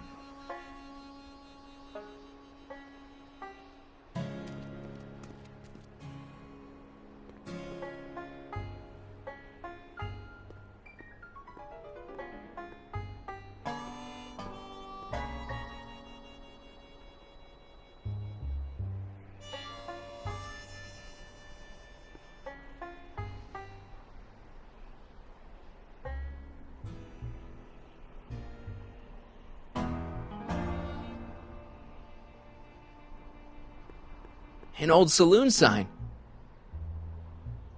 Cool. Too bad it's all burnt.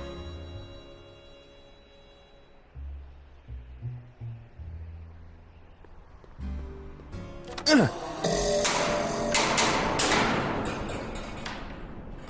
Step away from the cabin!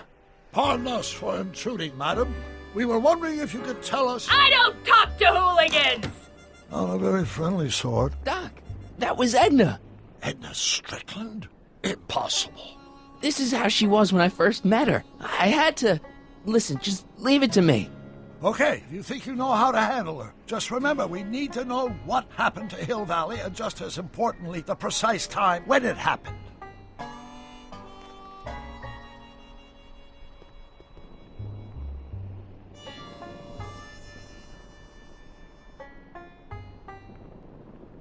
I hate to see it like this. Mary Pickford. Now where would she pick up a fake name like that? A blacksmith sign. I wonder if it's from Doc's old shop.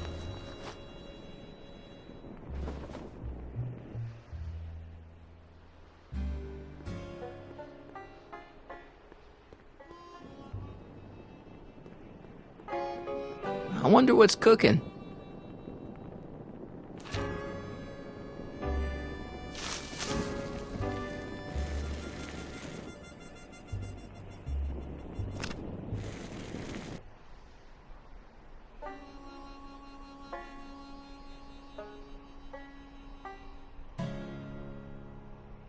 I guess this isn't the right time to be burning things. Ouch!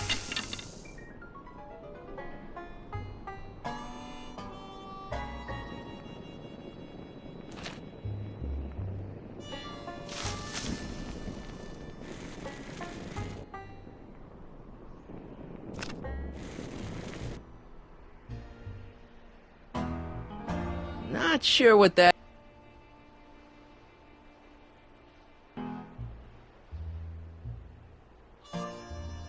Not sure what that...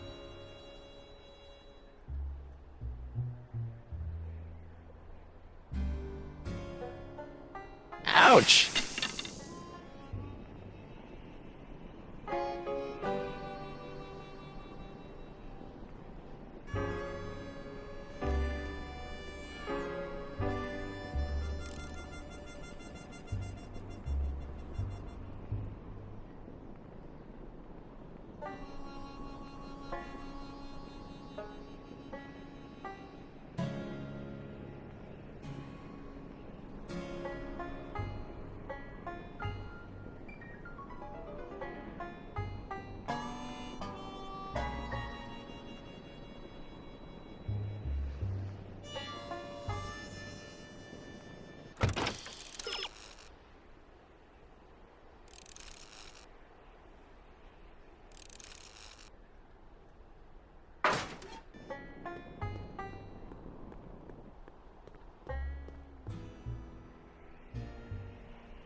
Hey, Miss Strick. Who are you? Yakov Smirnov? That's a foolish name, and I make it a rule not to talk to strangers with foolish names. But we're not strangers. How do I know you?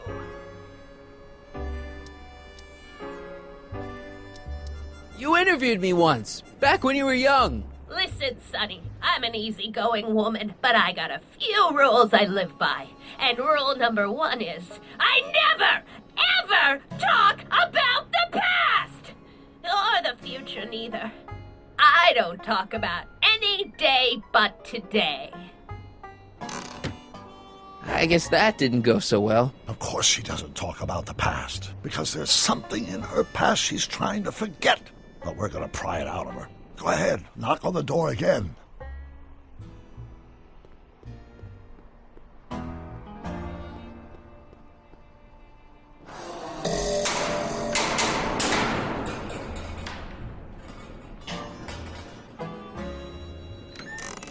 What?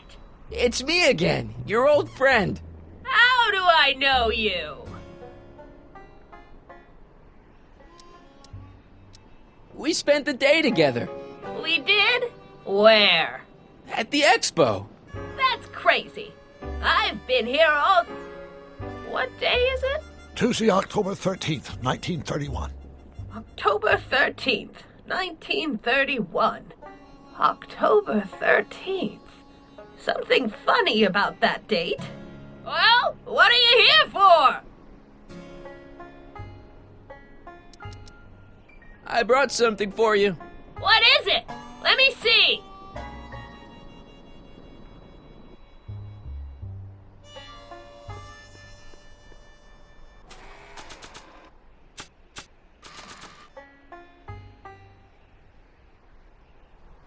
I brought you this. I ain't interested in flowers. Wait till you hear. And I especially ain't interested in talking flowers. Put 'em away.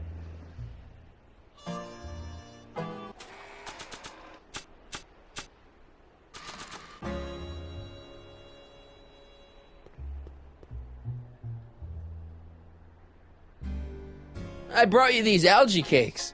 Wait there.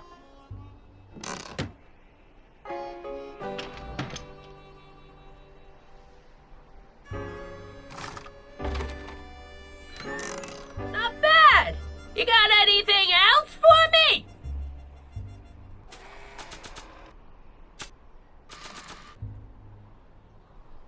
I brought you this. Already got one.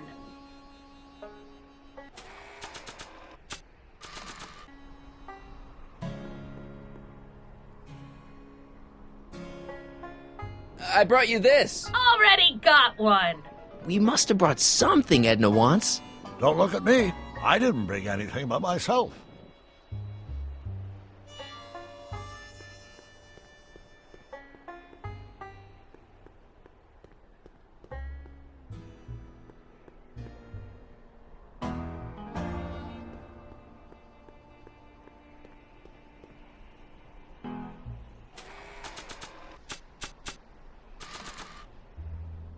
Got all day.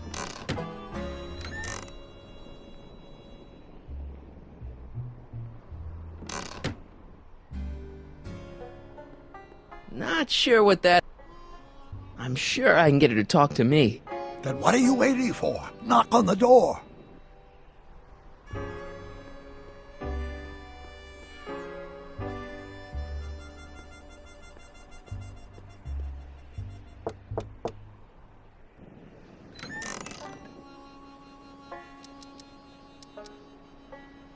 Listen, lady, you've got to tell us where Hill Valley went. Hill Valley? You're standing in Hill Valley. Population 1.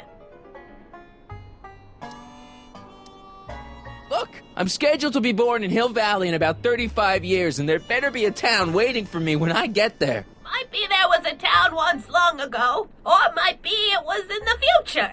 How many times I gotta tell ya I don't talk about any time but today?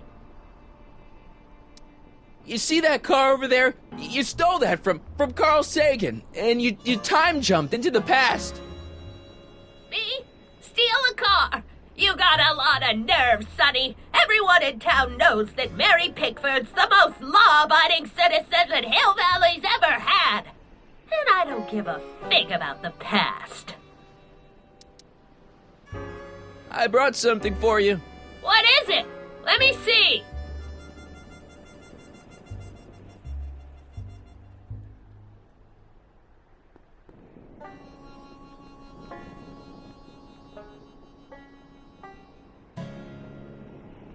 I hate to see it like this.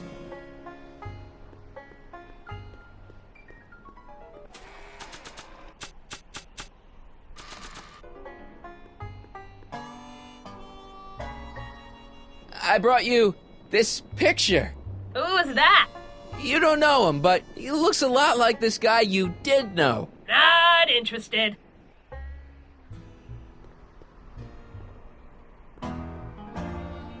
I brought you this picture. Who's that? You don't know him, but he looks a lot like this guy you did know. Not interested.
Not sure what that...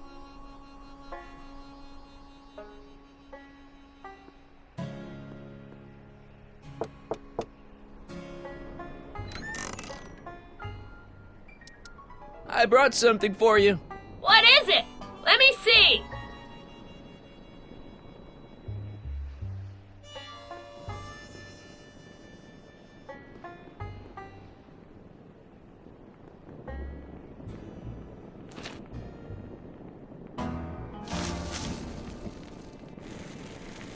Well, what did you bring me?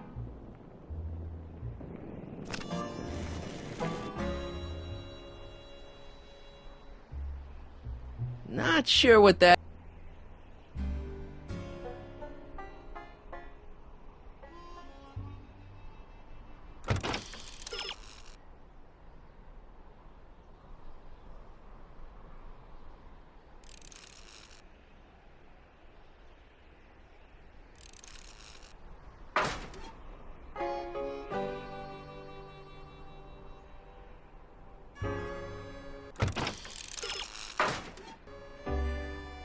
Ouch! I ain't got all day.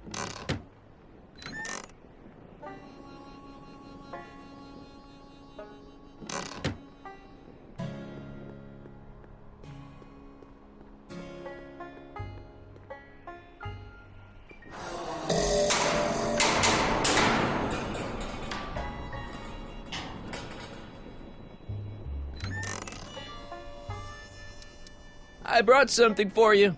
What is it? Let me see.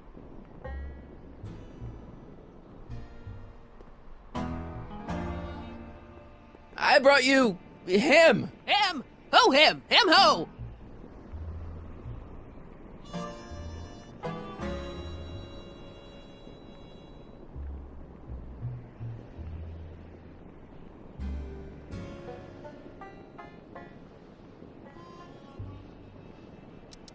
Look hard.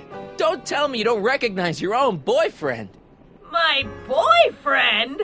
Yeah, he's all grown up. Come closer, fella. Marty, what am I supposed to do? Trust me, Doc. Just go with it. It can't be! Emmett! Yes, Edna. It's me. It is! It's October 13th, 1931! Oh, and you are Emmett! Emmett! How did I get so turned around? Have I been dreaming? Or stay there!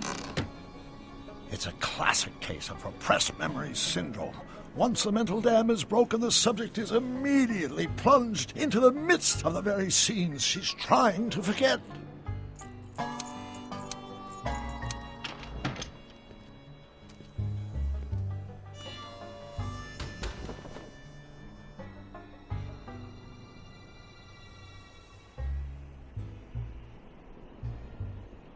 Darling, you've come back. Of course I knew you would. An intelligent boy like you wouldn't be one to throw away true love all because of a silly quarrel. I've already forgotten about last night's little tiff. I trust you've done the same? Of course I have. Of course I have. What?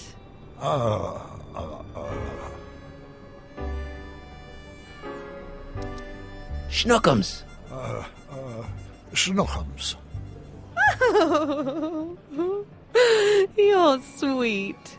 But you're still keeping company with this Smirnoff character. I insist you drop him. He's a bad influence. And you've got to stop working on that dangerous electrokinetic what's-this? Okay.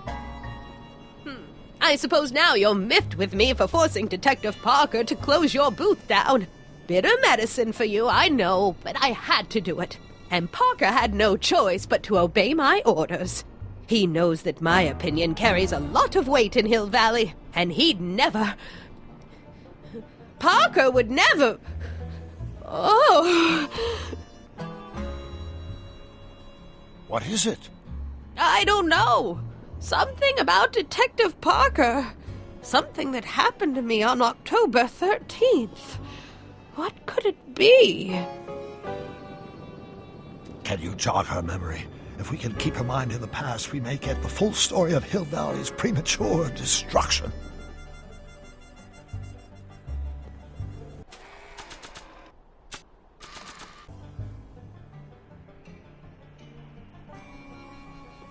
Here's something that'll make you remember.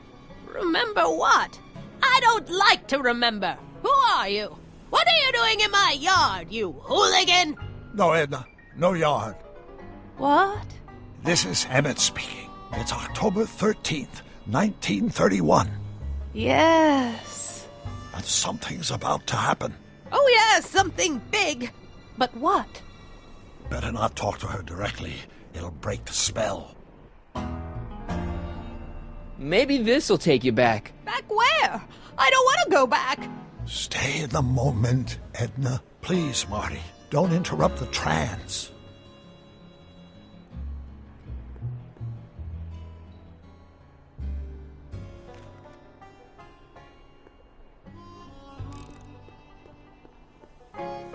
Help me out here, Danny. Don't talk to him. I won't have you spreading stories about me.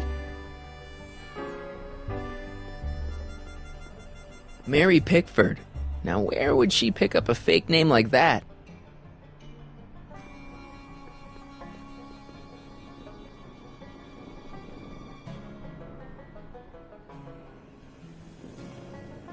I hate to see it like this.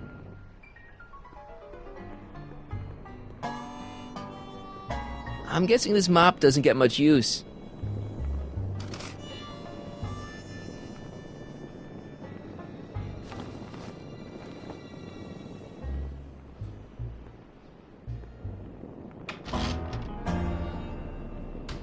Yeah, I can wait.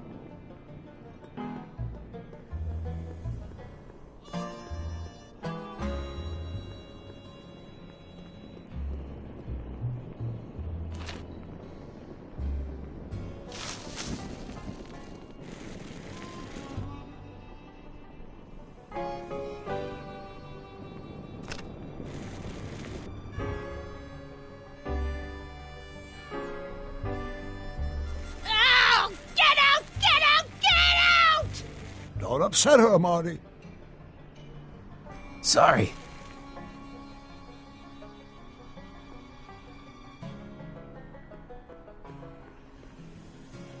Edna's grandfather, Marshall Strickland. That's the same picture I saw in Edna's apartment, way back, in the future.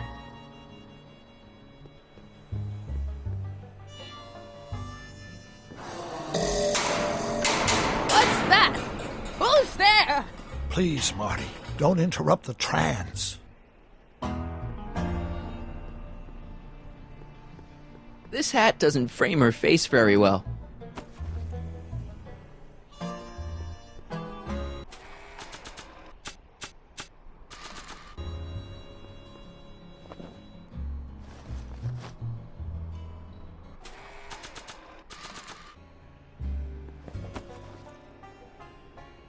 Not bad.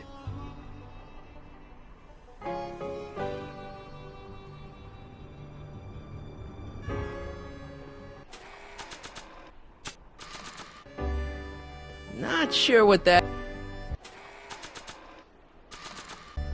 Not sure what that...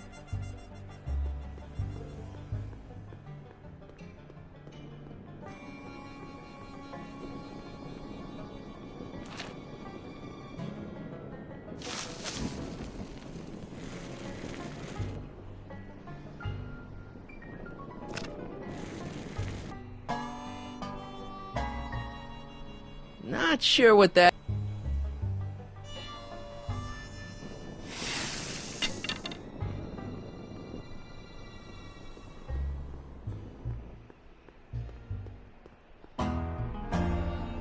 Help me out here, Danny. Don't talk to him. I won't have you spreading stories about me.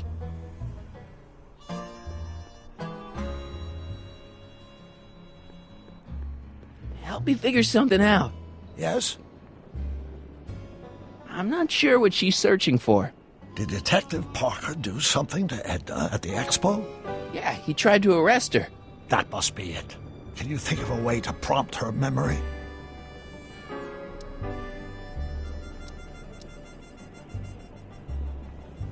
I still can't believe my grandpa married Trixie. What are we gonna do about that?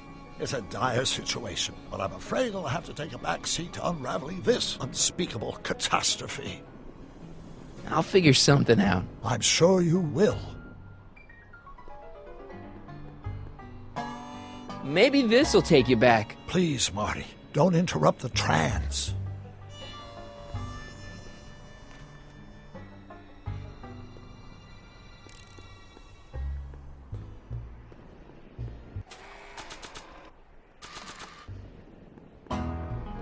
Not sure what that...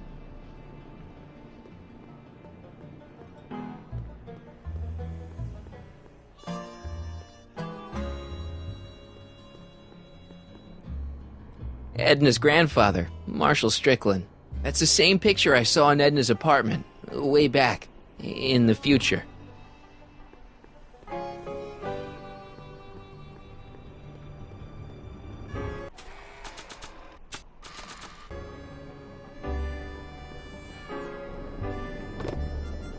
Talk about a watering hole.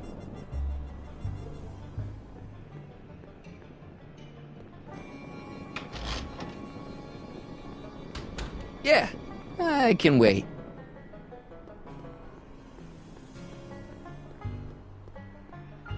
Maybe this'll take you back. Please, Marty, don't interrupt the trance.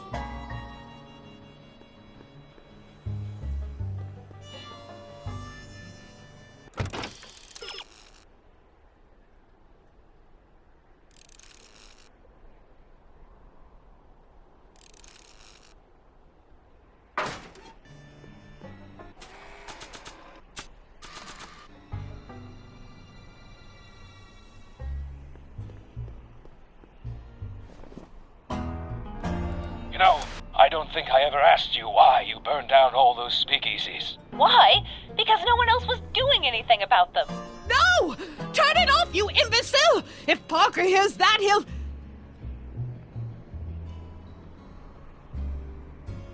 Officer, I can explain. It was a trick. I was framed. Oh, he's after me! Ha! He'll never catch me in this souped-up car of the future. Curses! I can't shake him.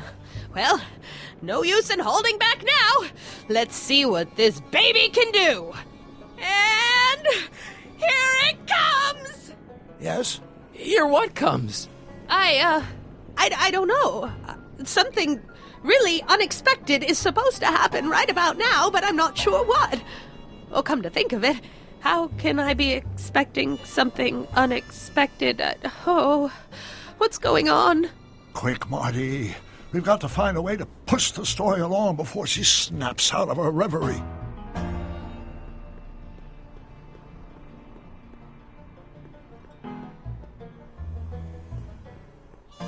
Not sure what that...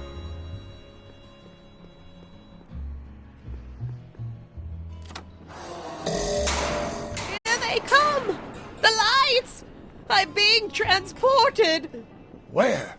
Back! Back! To the past! What do you see? Hill Valley! But it's all different. It's so small and primitive. Heavens! Can it be? It is! Is what? Grandfather! Big as life! Marshal James Strickland came to Hill Valley in 1869, shot by... I know, Doc. We met him in 1885. Remember? No! I must be mistaken. Grandfather didn't look like that. That man is an imposter! I'm not even sure it is a man! This is all very confusing. Where am I? Why am I thinking about the past? Get off my lawn, you kids! Better find a way to bring back Marshal Strickland quick.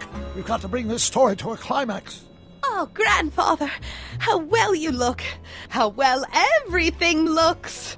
How does everything look? Tell me. It's a bit rustic, to be sure, but all the buildings are so sturdy and well kept. And the young people of Hill Valley, they're so virtuous and upright. So unlike the degenerate specimens from the 20th century, and I know the reason why. Why?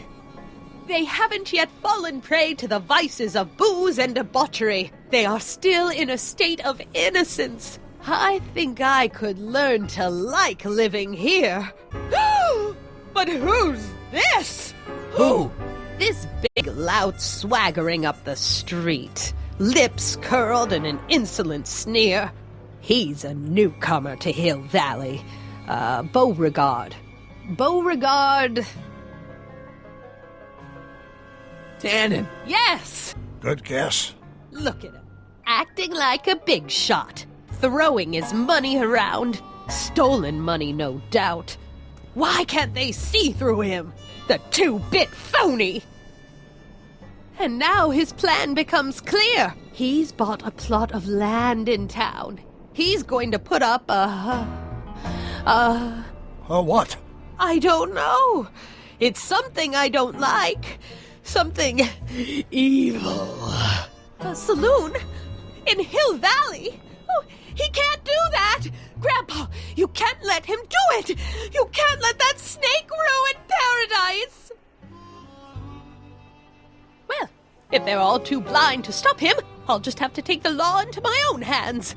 I'll make sure this sinful establishment never opens its doors. I don't know what I'll do, but I'll do something. Something very conclusive.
Young man, you've just given me an idea.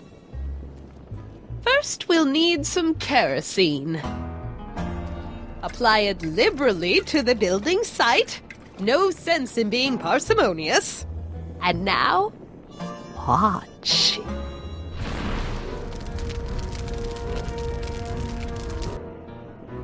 Isn't it beautiful?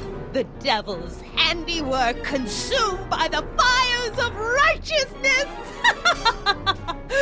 Burn, you sucker! Burn! She was never this passionate when we were dating. Oh. What is it, Edna? Is it the fire? Turn away! Don't look! It's not staying in the saloon, is it? It's spreading to the other buildings in Hill Valley. My intentions were pure. It wasn't supposed to happen like this. But it did happen like this, and you've been repressing it all these years because you can't stand to admit that you're... A hooligan! I'm a hooligan!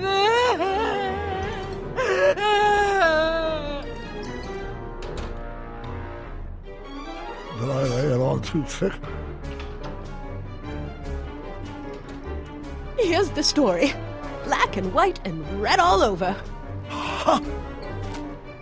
Hill Valley destroyed by fire, started approximately 2 a.m., July 17th, 1876. Of course, I'm not the real criminal in this story, am I, Mr. Sagan? You set me up for a fall, you and Smirnoff. You made me steal your infernal car. You made me burn down Hill Valley. And now, by the powers invested in me by the town of Hill Valley, I hereby sentence you two criminals to... Hey! You! How much have you heard? Enough for a month's worth of headlines in a Hayesville Herald. 2 months' worth if you shoot those fellas. I could shoot you too, you know. But you won't, because that would be against the law. And you never break the law, right? This is your cue to skedaddle. Right. Much obliged.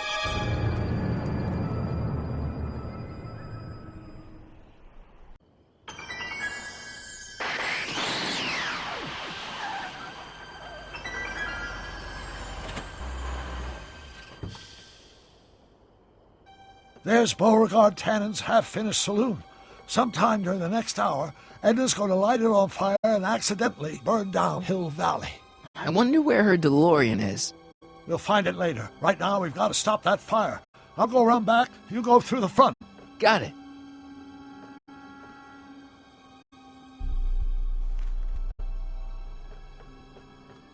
I think I liked it better on the outhouse.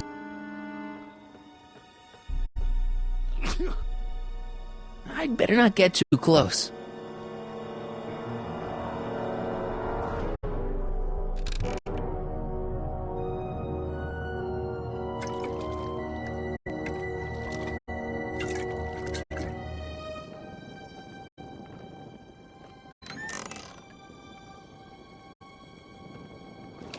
Who's there? Edna, stop. It's just me. Mr. Sagan, what are you doing here? I was gonna ask you the same question, Miss Pickford.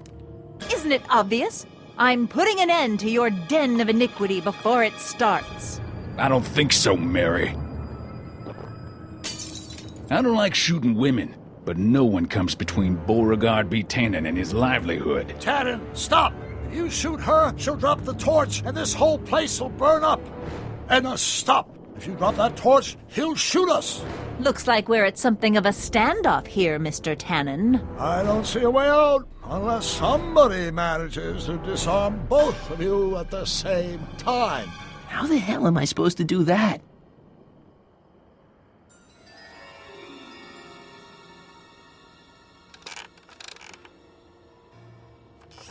Was that a mouse? What's the matter, Miss Pickford? Scared of a little mouse? No, but you should be scared. Mice carry diseases. It's a fact. Look it up.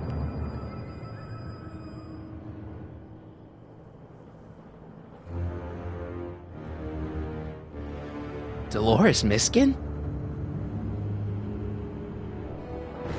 Chandeliers right over their heads. That's gotta be useful somehow.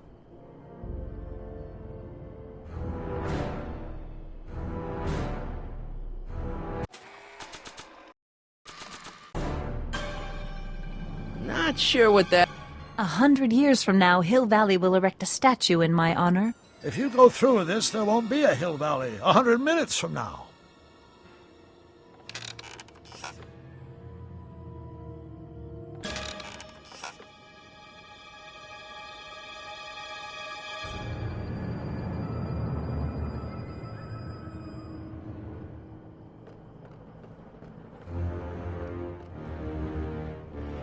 Man, this thing is not light.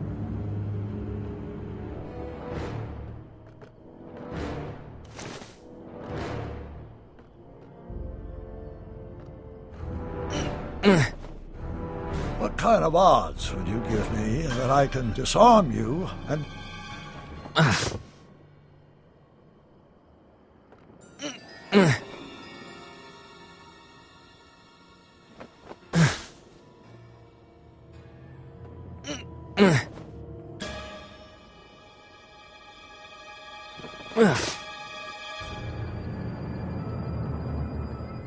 Crap.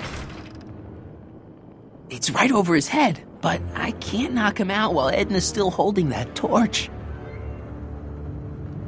Maybe we can come to a more peaceable solution, Mr. Tannen. Keep your distance, fancy pants. I don't know you from... Not quite.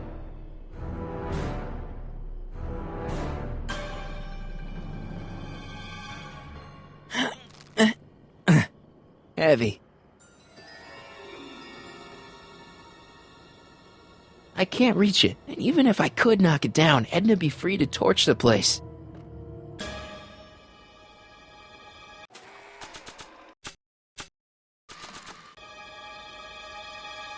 Not sure what that... Not sure what that... Say, that's a lovely chandelier you've got.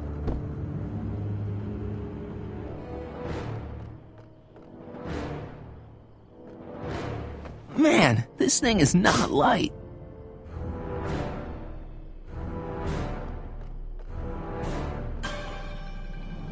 Pickle juice. That ought to be handy for putting out torches. It's too heavy to lift. I wonder what's in these. Oh, stop! Quiet! Gah! What the hell? Oh, cow crap! There goes all my pickled pig's feet!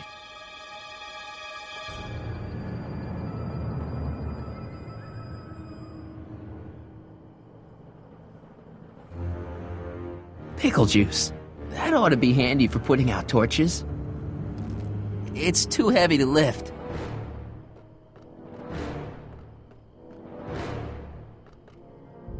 Man, this thing is not light. Why are you...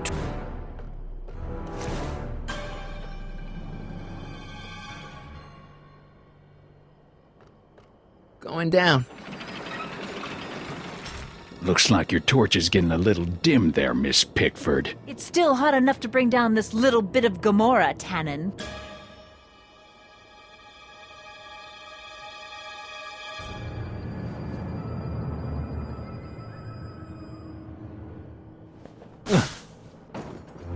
All right, physics.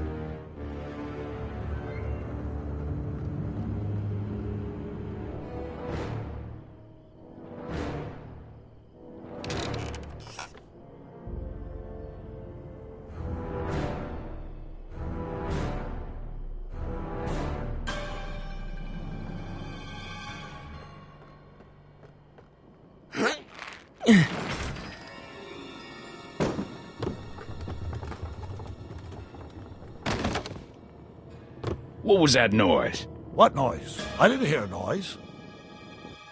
Mary Pickford? Don't tell me that you're not traveling through time under a pseudonym.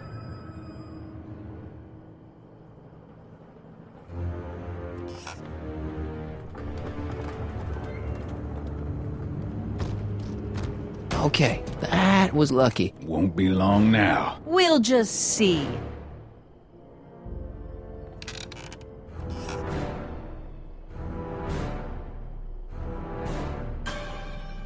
The ammo's in place. Now to pull the trigger.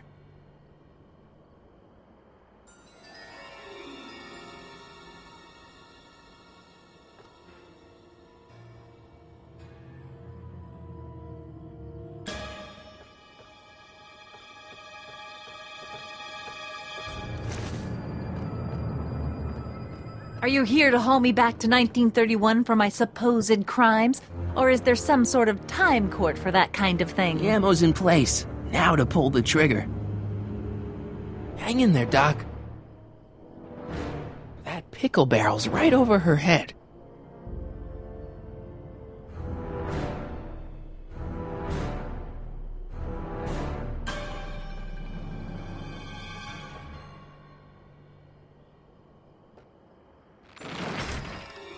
Not sure why I did that.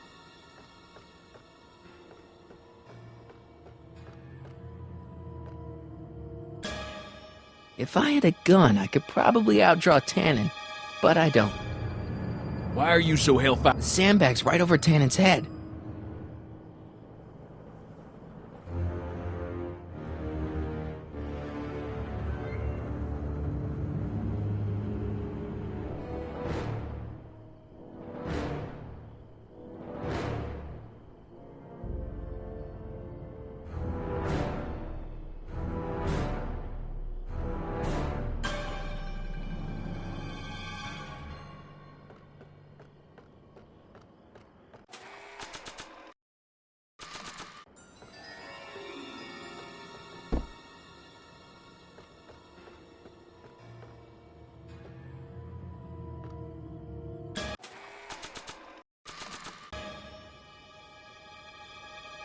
Say, that's a lovely chandelier you've got. Not sure what that...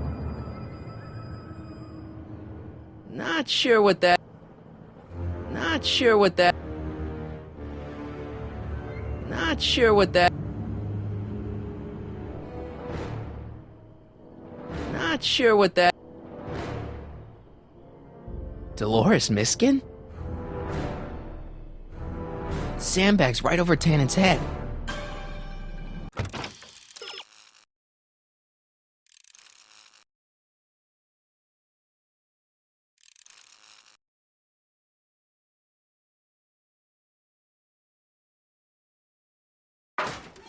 What kind of odds would you give me that I can disarm you and douse the young lady?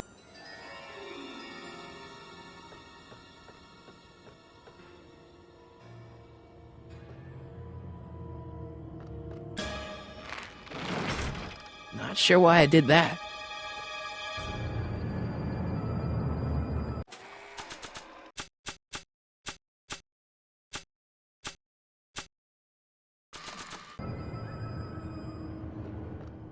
Not sure what that...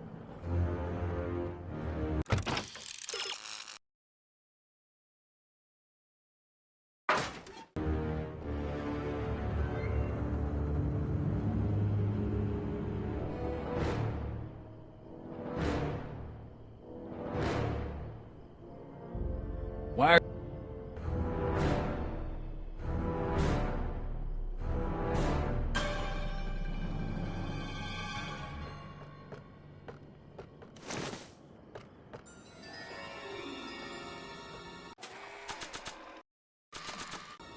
Not sure what that...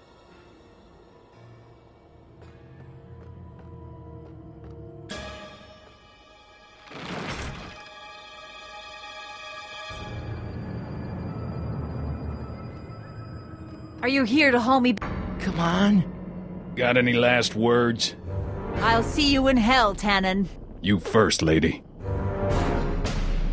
Come on, you son of a... What the frog? Who the hell are you? I'm the diversion, butthead.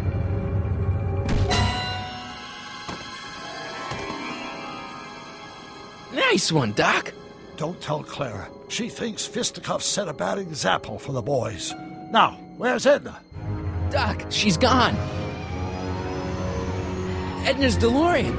We gotta stop her before she hits 88 miles per hour. Come on! Okay, Edna, nothing to be worried about. You're a smart woman with a strong moral compass. You just need to think your way out of it. Oh, fudge!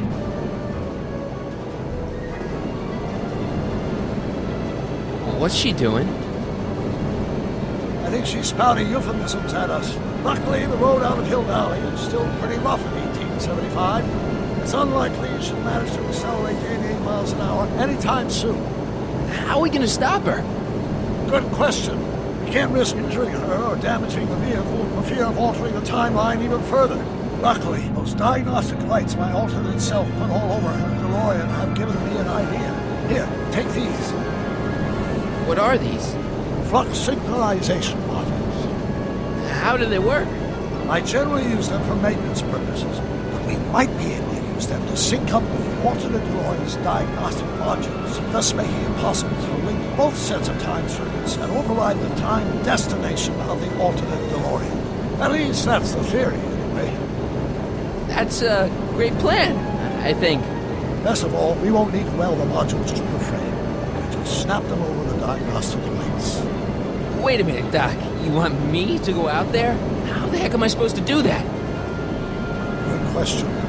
Let me think. Aha! A hoverboard! It saved our hides a few times before, so it seemed like the appropriate tool to bring along for the job. Sweet!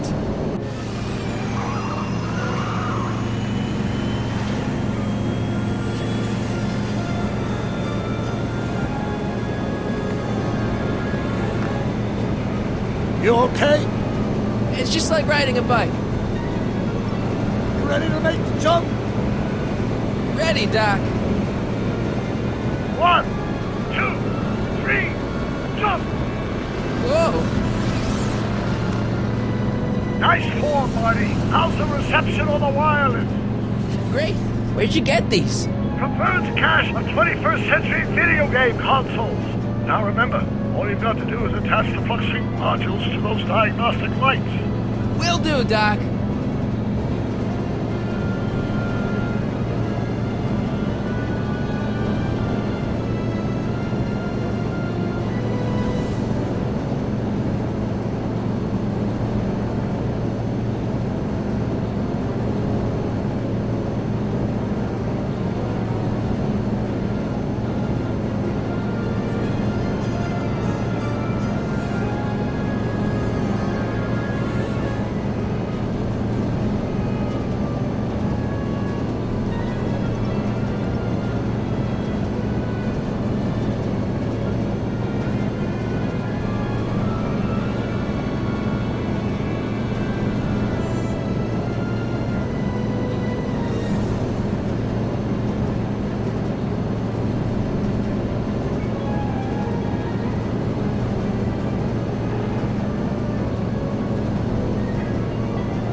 Is this the starboard flux emitter? Yes, now plug in the FluxSync. It's one of the flux emitters.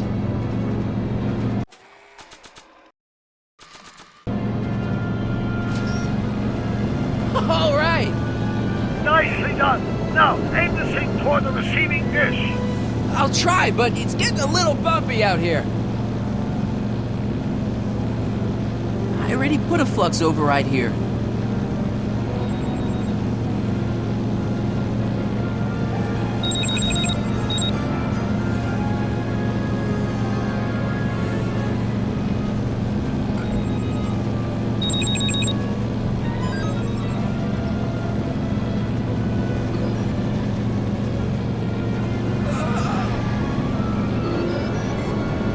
Great, that's one FluxSync down. 2 to go.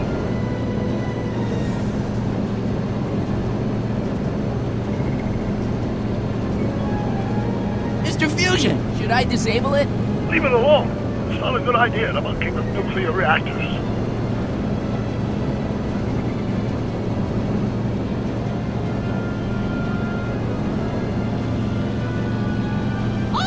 Get off!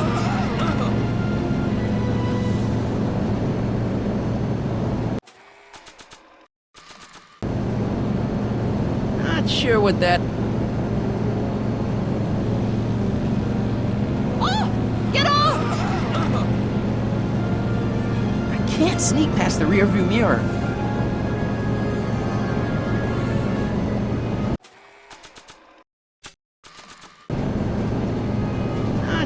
what that. Not sure what that. Not sure what that.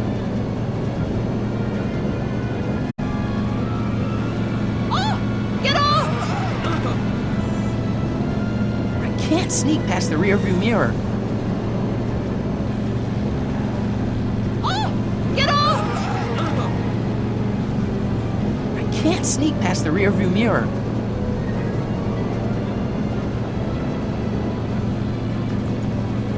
It's locked!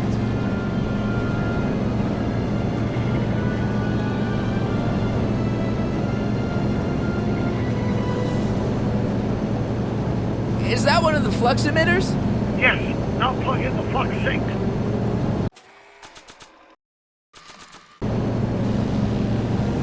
I can't reach it from here. I just have to climb onto the top. It's one of the flux emitters.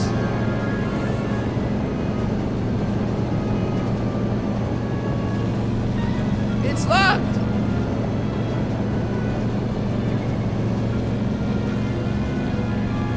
I better not touch it now that it's synced.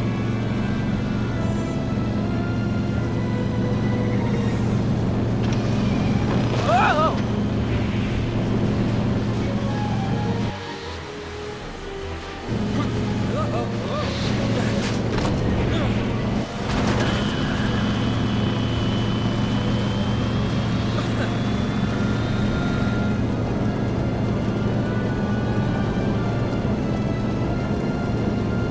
Don't cross through those flames, they may be radioactive. I don't even like crossing through normal flames. It's one of the flux emitters. Mr. Fusion's belching flames. Yes, that's unfortunate. I'd stay out of them if I were you.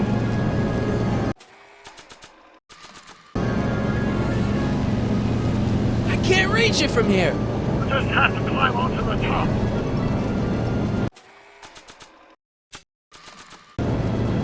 Not sure what that.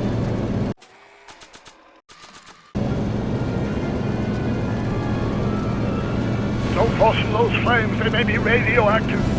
I don't even like crossing through normal flames.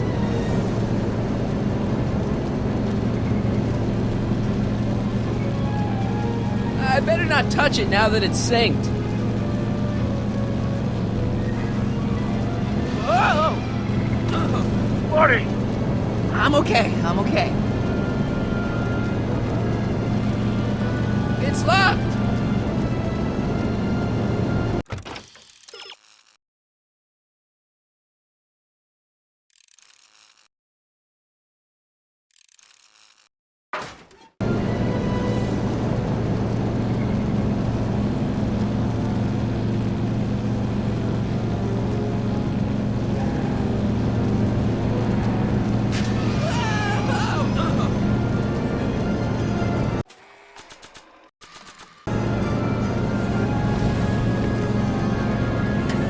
Nice work, Marty.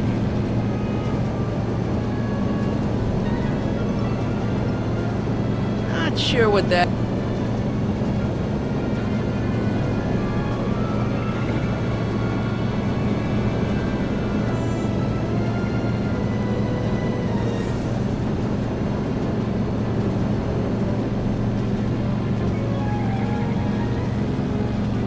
Made it. Excellent. Now let's get that flux override module on before she starts making life difficult. Like she's been making it easy up till now? Is that the port flux emitter? Yes. Now plug in the flux sink.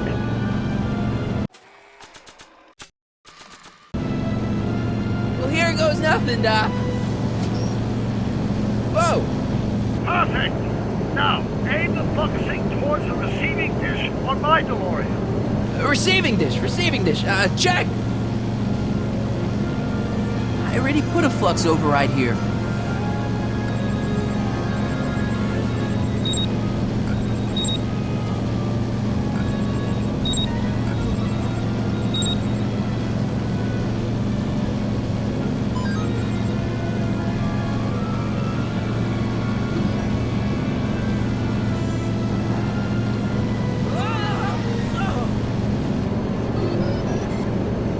We're almost home, Marty.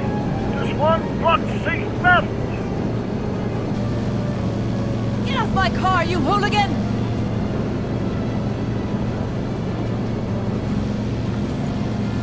It's locked!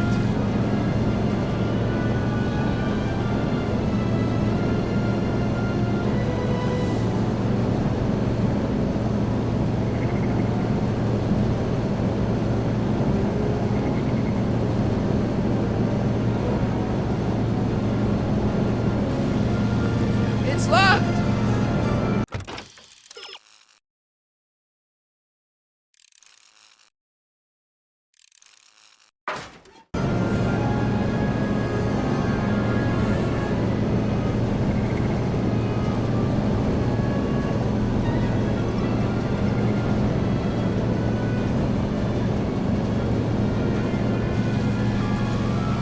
It's locked!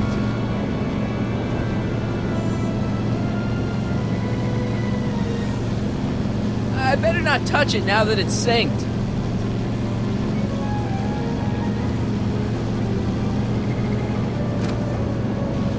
Edna! What? Let me in! You want in? Fine! Ah! Marty, are you all right? Not really.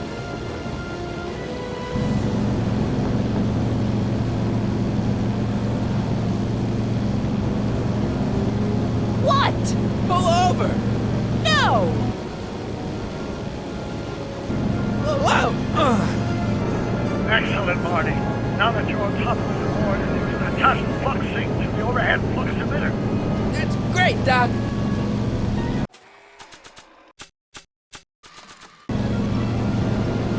Ha! Nicely done. Now, aim the sink toward the receiving dish.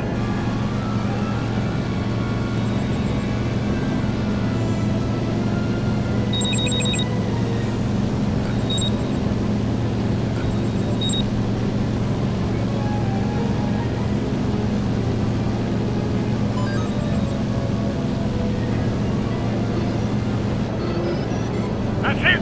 Get out of there, Marty. Phew.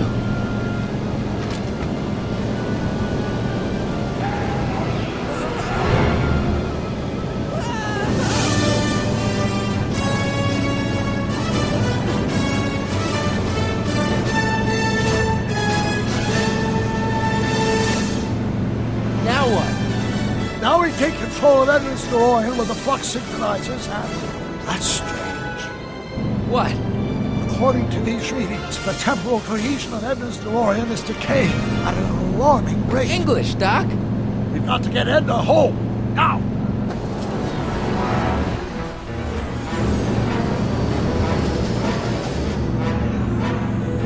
Hold on!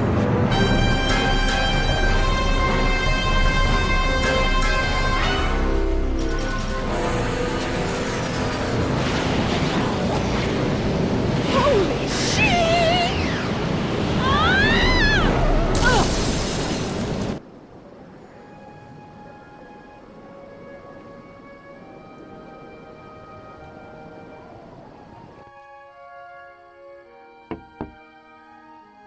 Parker? Then I must be back in... Would you be kind enough to tell me what day it is? It's the day I place you under arrest for arson, resisting arrest, and being a general all-round pain in the ass. No! You can't arrest me! Not now. I just got back from the last century. Would you look at that? Edna Strickland, drunk as a skunk. I'm not drunk, you reprobate. I'm a time traveler. Sure you are. Oh, I'm loving this. I'll prove it to you. Come with me. We can do the whole day over if you want. We can fix everything. We can start by drying you out. Come on, into the station with you. You can bunk with me, doll. I'd rather die. Stop it! Unhand me, you dolt! Well, I guess that's it for Edna. Yes, I suppose it is. You know, whoever said time heals all wounds didn't know squat about time travel. What do we do about that, DeLorean? No need to do a thing. Ever since we synced up the time circuits, the temporal breakdown in Edna's DeLorean has accelerated at an exponential rate. By my calculations, the timeline should catch up with it in 5, 4, 3, 2, 1, now! What the hell? Hey, Parker, you're not gonna believe this. See? What did I say? Ready to go home? Wait, Doc, the timeline's not fixed yet. Look.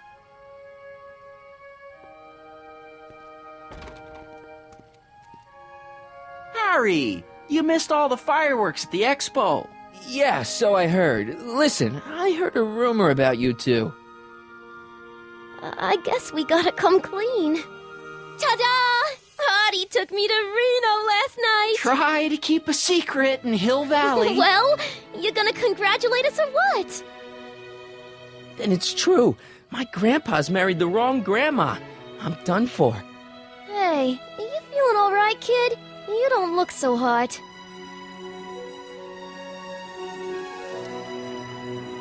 Trixie, you can't marry Artie. Is this about my past with Kid? 'Cause Artie ain't holding that against me. That's right, darling. The past is the past. Yeah, but... Artie, you can't do this. You're not supposed to get married for another 5 years. Well, I know Trixie and I were taking things slow. But after that witch Edna got me fired with that postcard, we kinda accelerated things a little. The postcard? Oh, man. Can you see through me? Nope, never could figure you out. I thought you'd be thrilled for us. You don't understand. You're supposed to marry Sylvia Miskin. But I did marry Sylvia Miskin. What? You didn't think my real name was Trixie Trotter, did ya? Don't feel too bad. It was kind of a surprise to me, too. Wait a minute, you're Grandma Sylvie? Grandma? Hey, how old do you think I am, kiddo? But you're so skinny and blonde and... Oh my God, I've seen you naked. You're Sylvia? You okay, pal? Yeah, I'm fine. Great. You kids go off and have yourself a wonderful honeymoon. And don't worry about your dad, Artie. I'm sure he'll come around. Come around to what?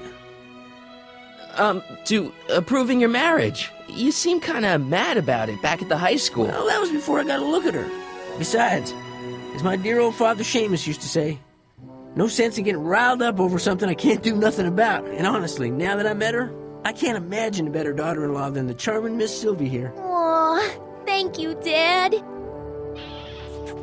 As for you, stranger, I'll thank you to not go poking your nose in McFly family business.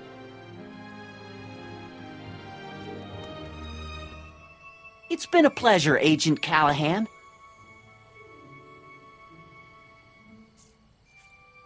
See ya in the funny papers, Harry. Goodbye, Grandma.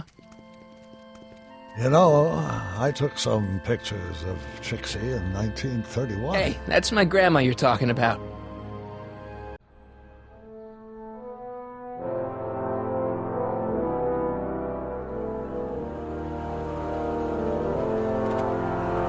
Here we are, back in good old 1986. May 14th? 15th. Best to build in a little lag time. Gives you a chance to catch up. Looks like the estate sale is still going on. Hey, don't you want to stay, Doc? You gotta stop the bank from selling off all your old stuff. What are you talking about? Estate sale? Bank? I'm not dead, Marty. Clara and I are having a little garage sale, that's all. Garage sale? You mean... Marty, you're back from your trip. Hello, Doc. Selling off the family treasures, eh? Not quite, but I hope you find something you like. Speaking of which, did you find what you were looking for? Yeah, I sure did. Great! Hey, is that a box of Asimov? Let me get this straight. Are you telling me you live here now? In 1986? Well, naturally. Clara and I maintain a part-time residence here. Wasn't that the case when you left? No. Strange. I can't imagine not sticking around. After all, I've got my late father's foundation to supervise. If I wasn't here, who'd present the annual Earhart Brown Scholarship for Young Scientists? Something funny? I'll explain it to you later. I don't see what's so funny about looking after a family legacy. Oh, almost forgot. I've got something for you.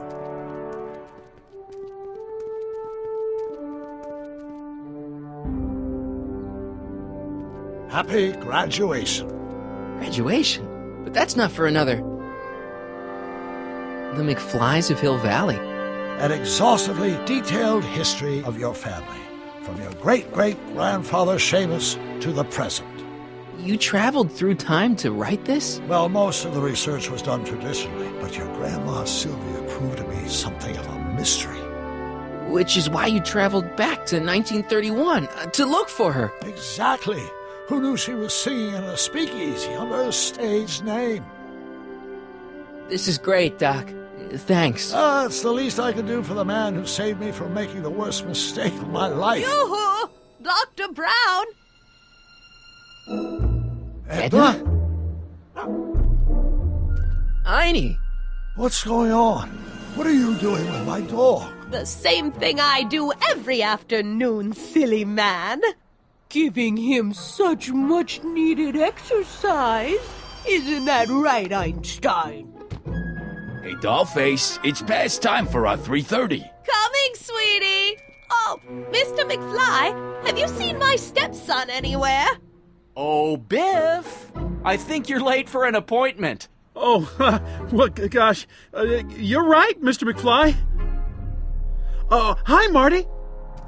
Don't they make a great little family? You'd never know they met in prison.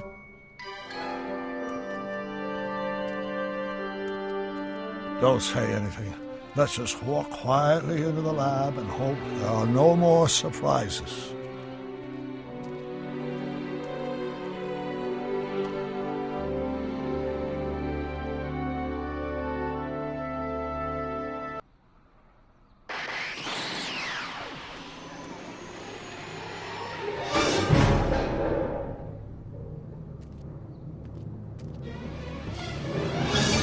Doc!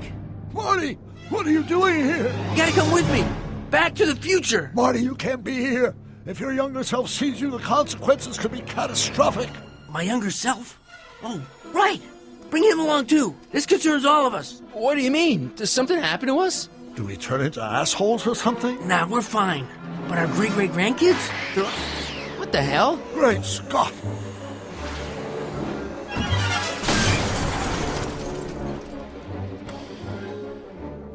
Doc, you gotta come back with me. Don't listen to him, Doc. It's me you gotta help. If you want to save Jennifer and our 12 kids. What?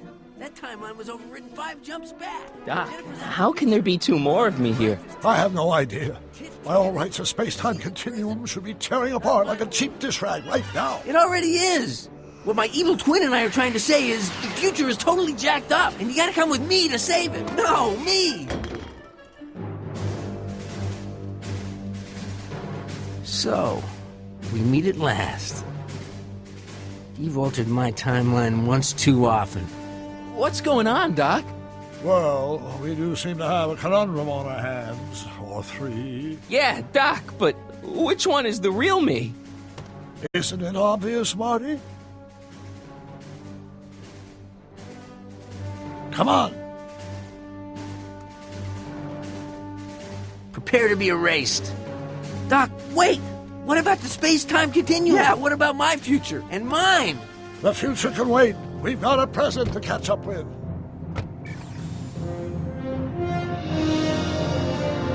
Where to, Doc? Mr. McFly, thrill me.